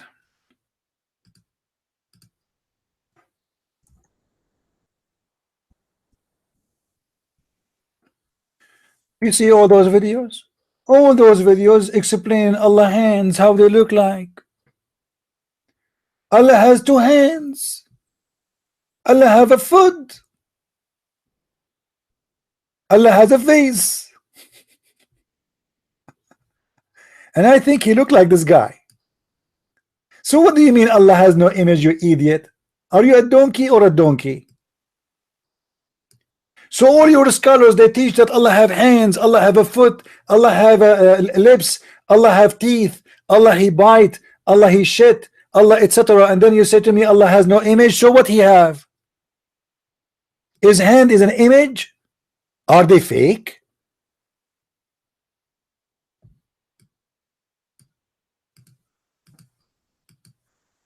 I like this guy when he said Allah will show his beautiful magnificent foot. Allah what? Allah is going to show his magnificent foot? When he said the word magnificent, he reminded me with the Magnificent Seven. So what do you mean Allah does not? What metaphorical you eat it? What metaphorical? Guys, I challenge the Muslim to tell me what is the metaphorical of the foot of Allah. Here we go, metaphorical. Let us go with the dump. Let us assume he is the smart and we are the dumb. Okay, what is the metaphorical of the foot of Allah? Tell us, we are listening. Allah have a foot. What is the metaphorical of his foot? Hello?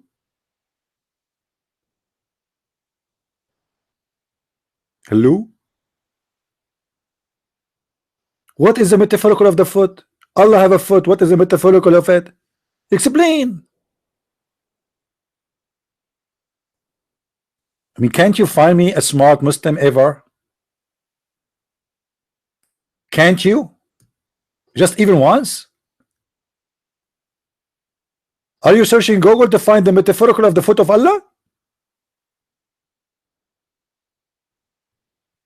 Go watch the video right now. I wish I can play it for you. You will die from laughing. Metaphorical, eh? You Muslims are, all of you are a bunch of metaphorical. Even the penis of your prophet was metaphorical. It was not real. Aisha, she said that the prophet, he imagined himself having sex, but in fact he never did. It was metaphorical. Have you ever heard of a prophet even his sex was metaphorical, like Muhammad? What do you mean the guy, he was imagining himself having sex, but in fact he did not? We have a metaphorical marriage and a metaphorical penis and metaphorical vagina.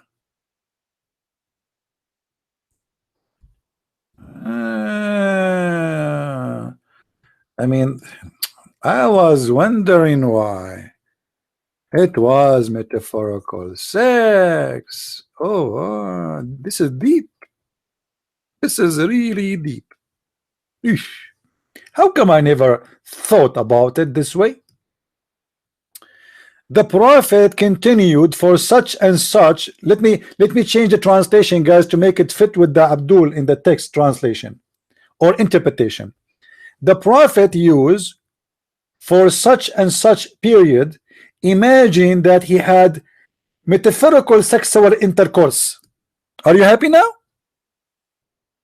Are you happy? Seriously. I mean, I cannot make it better than this. Was that a metaphorical sex too?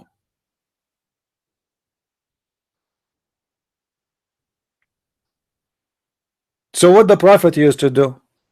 He married 13 women according to Muslims. Doing what with them exactly? He was using what? His pinky? What exactly was happening there? Metaphorical? He imagined himself having sex, but in fact he was looking for boogers. It was his nose.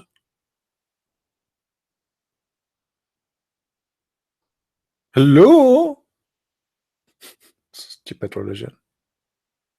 Garbage in, garbage out. This is why I say to you, I challenge you to find me a smart Abdul. It's impossible. It is truly impossible.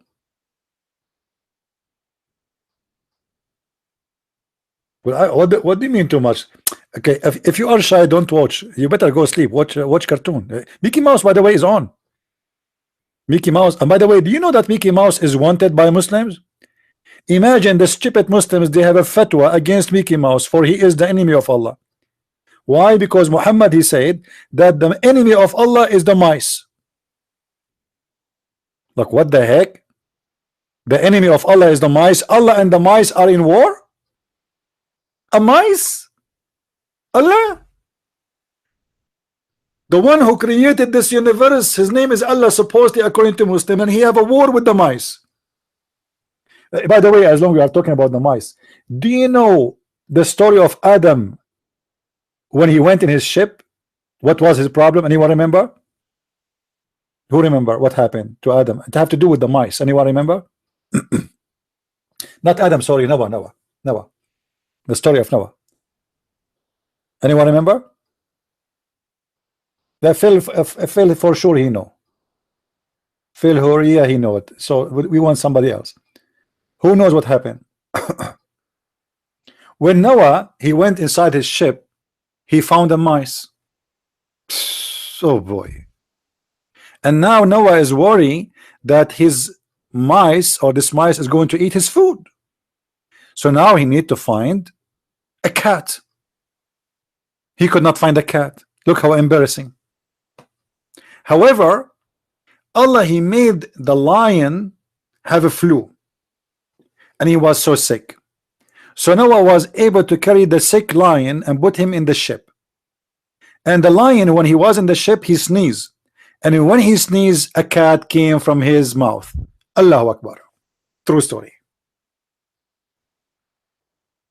Any Muslim, he dare to say to me that I am lying? Hello? Allah, he made the lion sneeze, and a cat came from the mouth of the lion? Muslims, what the cat was doing there? I'm just curious. I mean, like, do you think she was sleeping overnight? Ah, stupid religion. I was going to sneeze, by the way, but I don't. God knows. I mean, Allah knows what is going to come from my mouth if I sneeze. You never know. Cats, elephants, tigers. You never know. And we might even have meh. Any Abdul?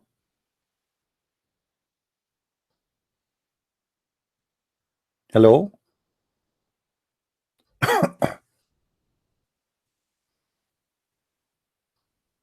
Who is a Muslim, he have problem with what we was saying here.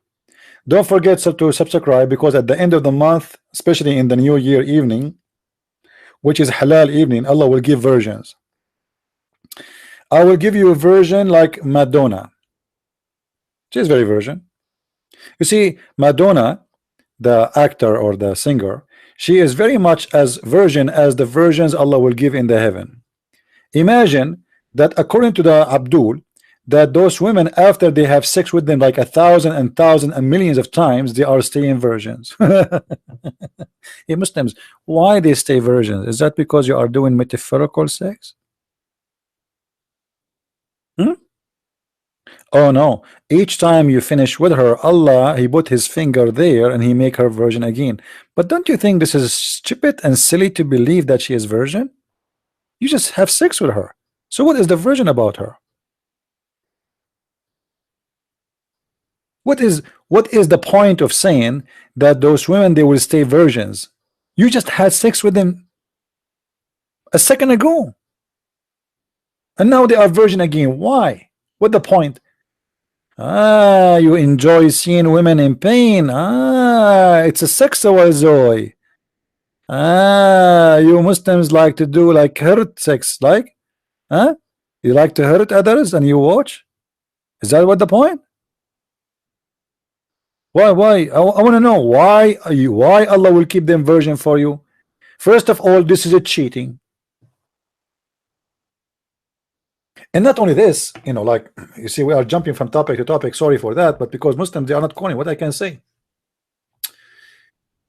You know, the women in the heaven, you will have sex with them, they are going to look like a jellyfish. I'm serious. You can see the marrows of their bones, which is so beautiful. Oof, unbelievable.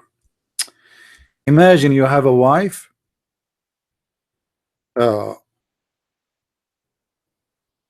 you can see her bones, the marrow of her bones. Oof, how sexy, man. You can see the food inside her belly, man. This is very hot. Oof, oof, oof. Look at this, look at this. Allahu Akbar. Allah will provide us with women like jellyfish. Beautiful. The Prophet said, the first batch, hold on, there's first batch, second batch. Hey Muslims, Shabir Ali, in which batch will be, you think? Or Didat, which one? The first batch, who is going to be there? The Arab, the relative of Muhammad for sure, the Arab. All right, so the first batch of people who will enter paradise, they will be glittering. Actually, it doesn't say that. They will be white. You remember we showed you before in the Quran, it says يَوْمَ تَبْيَضُّ وُجُوهُ وَتَسْوَدُّ وُجُوهُ, the day where faces will turn white and faces will turn black. Some Muslims try to lie to us and they say this is metaphorical. Liar. I can show you what your prophet said and what the scholar says about this, that Allah, he will make you literally black if you are a disbeliever in the cult of Muhammad, and Allah will make you blonde white, very white, if you are a believer in Islam. So in the first day, the most close to Allah is the most white ones, to the point they will be like the white moon in the middle of the night. And the next batch will be glittering like a most brilliant star, which is stupid because moon is not more bright than a star, you idiot. Their heart will be as if the heart of a single man. If all of them, they are copy paste. For they will have neither enmity nor jealousy among themselves. If they have no jealousy, so why Allah is going to jail the women for them in the tent if they have no jealousy? When a woman in heaven, and yet she is jailed inside a tent. This is what the Quran said. Maqsuratun fil khiyam. They are jailed in the tent. Obviously there is a lot of jealousy. And then there's a narration about how high the walls of the tents are, nobody can see. What do you mean there's no jealousy? Continue. And then everyone will have 2 wives from the Houris, only 2. I'm so upset. And who will be so beautiful? Pure transparent. You guys, do you know why I'm still single? Do you understand now why I'm still single? This is my dream. I'm looking for a transparent woman. If there is any lady from those who they are listening transparent, any one of you is qualified for the job of being my wife as a transparent wife?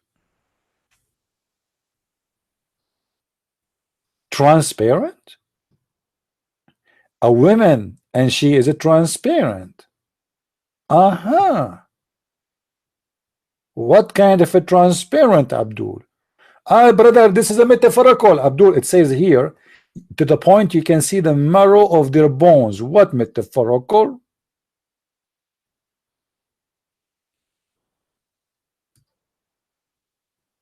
Huh?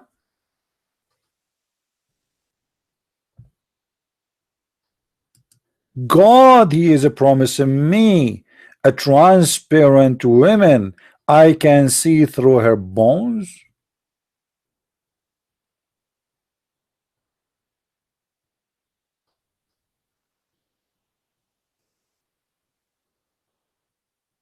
Any Abdul?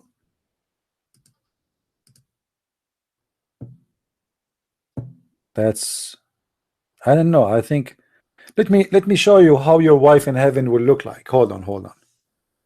I will give you a close example, an image. Don't worry, I'm not going to show you bad pictures or anything, no. But I'm going to show you something very close to the women in heaven.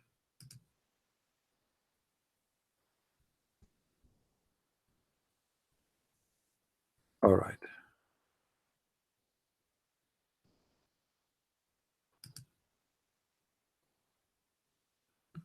A brother.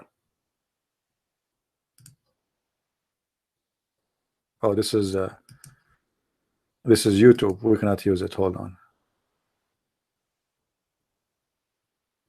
They will complain of copyright. We cannot do that. Brother, this is your wife and she is wearing high heels. If how beautiful. Allahu Akbar. If this is so hot, man. Look at this beauty. Finally, I found my dream wife. Transparent. Do you see the high heels? Muslim, do you see the high heels? I don't think it is a lady boy. I hope not. I mean, look at this, man. Wow. Finally we are in heaven. I do not need to go to the heaven of Allah. I need to buy an X-ray machine. This is what Allah is going to promise me in heaven. Okay, Abdul, I'm going to give you more entertaining positions so you can imagine what you will have exactly in the heaven. If look at this. She is turning her bum to you. What the heck? Look at this. Ooh, wow. Guys, I have to go. I cannot continue like this. This is too much. Look at this. I mean, I am speechless. I will get this in heaven? All of this? Allah, are they going to come with high heels? I mean, is the high heels included, or they will be with no shoes? I like the high heels, by the way. So please send me the high heels with them.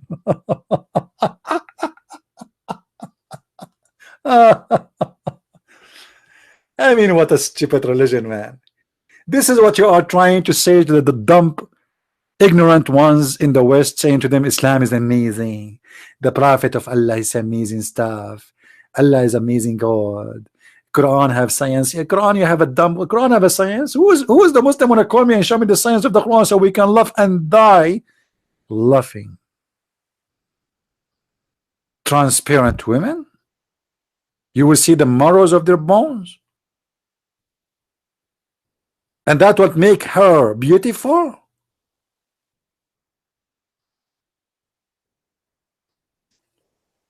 What a dumb religion. By the way, there's a benefit about having a wife. She is transparent. If she ever take any money from your wallet, you can see it. Doesn't matter where she have it. You know what I mean? You will have a lot of wives in heaven. What if they start taking your money and buying hamburgers and sandwiches with it? You will see everything. If your wife, she ate your hamburger, I mean, you will know exactly. You do not need to ask even who is the one who ate it. You will see the hamburger jumping inside her belly.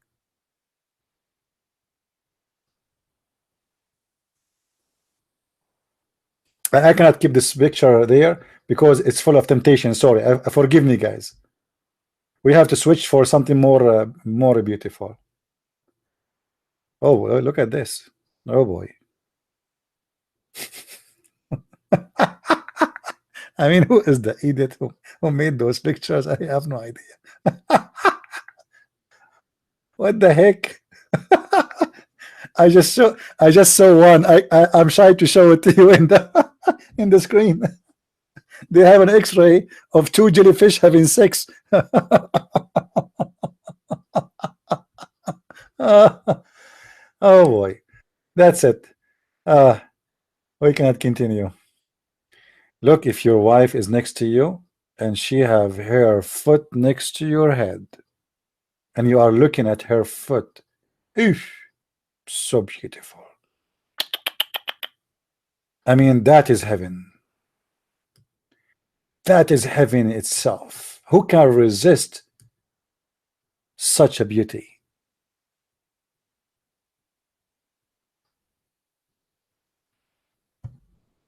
Rami Abdul? There is no doubt that Muhammad is a prophet of God, and it doesn't matter how much those who they are infidels try to put him down. Obviously, he is a prophet of God. Imagine you are looking at the beautiful teeth of your wife. Look at this, how beautiful it is. This is what you are going to kiss. I mean, isn't it? This is beautiful. That's fantastic. That's my dream. And you guys, you keep asking me why I'm not getting married. After I read all those information in the Quran, I cannot accept any women unless she fit with the description of the hadith and the Quran. At least like 50%.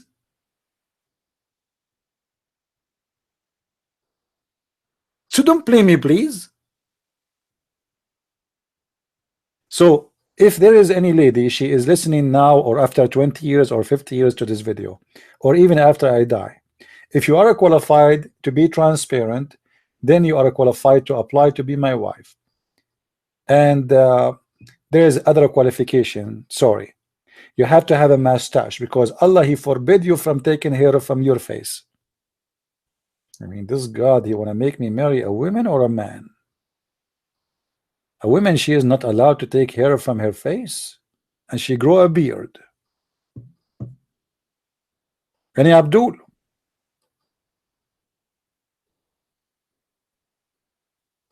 Huh? I'm not going to talk about that private part. If it's going to be, obviously, everything there is going to be transparent, including what is between her, But let us stay here. Hey, by the way, Muslims, what about the man? He will be transparent too? Or only the women will be transparent? Are you going to be, why Muhammad, he said the women, she will be transparent, not the man? Any Muslim can explain to us?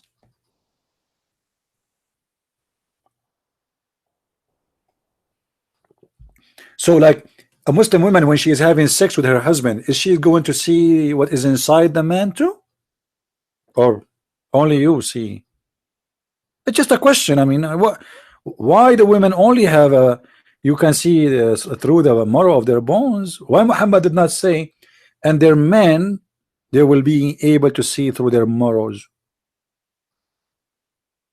Maybe the men, they will be transgender. So the women, they will be transparent. The men, they will be transgender. Truly, it's possible. Look like it. Actually, according to Muhammad, you remember the hadith, he said that in the heaven there is a market where is no buying nor selling except images of men and women. Do you remember?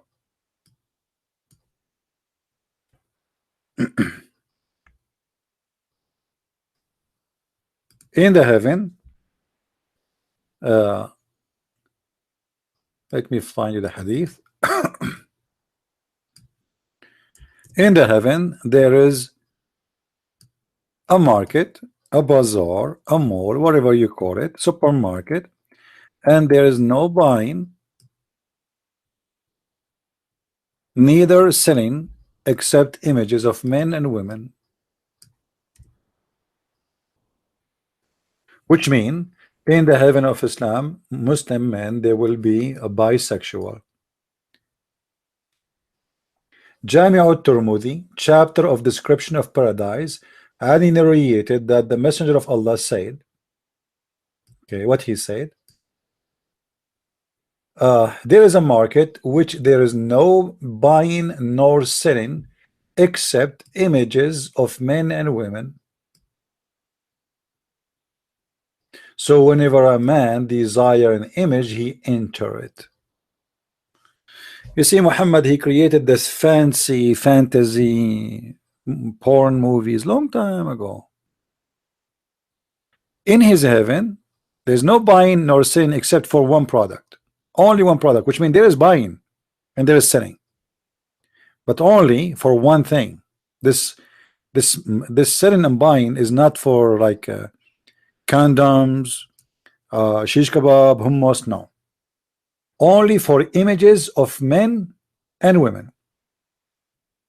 So you go inside the market, and there they will have a display of endless images of men and women.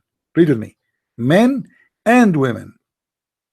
But the customer is a man. Look what it says. So whenever a man, the customer is who? The buyer is what? Is a man. Desire an image. He will not take the image with him home. No, no. In the spot, he will enter. If he desire an image, he will enter it, which means he will have sex with it. So the market have images, and those images of men and women. So the desire will be in the heaven of a man is allowed for him to have sex with men and women. And it's very easy. It's a Playboy magazine. You like a picture, you get in, have sex with them. Let us say there's 10 guys in this picture and you are a homo. May Allah bless you. And keep your penis safe from all the evil. And you know, you look in the picture in the magazine, there is a picture of 12 guys, 13 guys, 14 guys, whatever. So you can jump with them and have sex. I mean, do you see the mercy of Allah? Beautiful. Who can seriously like reject such a heaven? It must be true.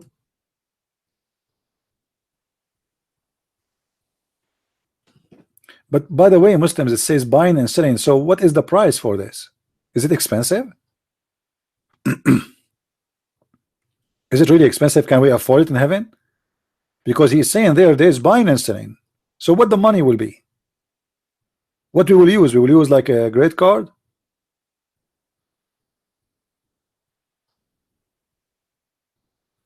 Any Abdul?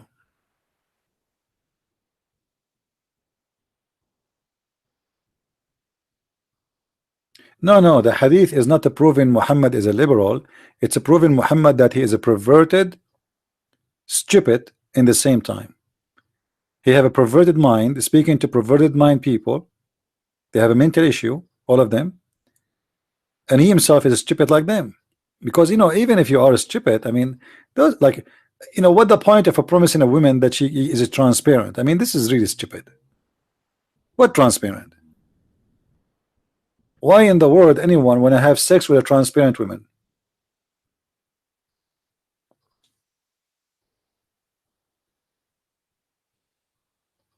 Do we have any Abdul? You see, the Muslim is worried about Jesus. He ate fish. He is not worried about his mother. She will be with 70 men. lifting up her legs in heaven. He's worried about Jesus ate fish. Stupid Muslims. Any brave Abdul he would like to call me. Who is a Muslim would like to call?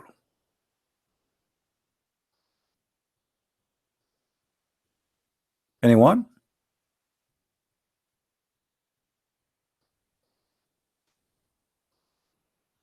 Do we have any Muslim would like to call us? Are we out of them?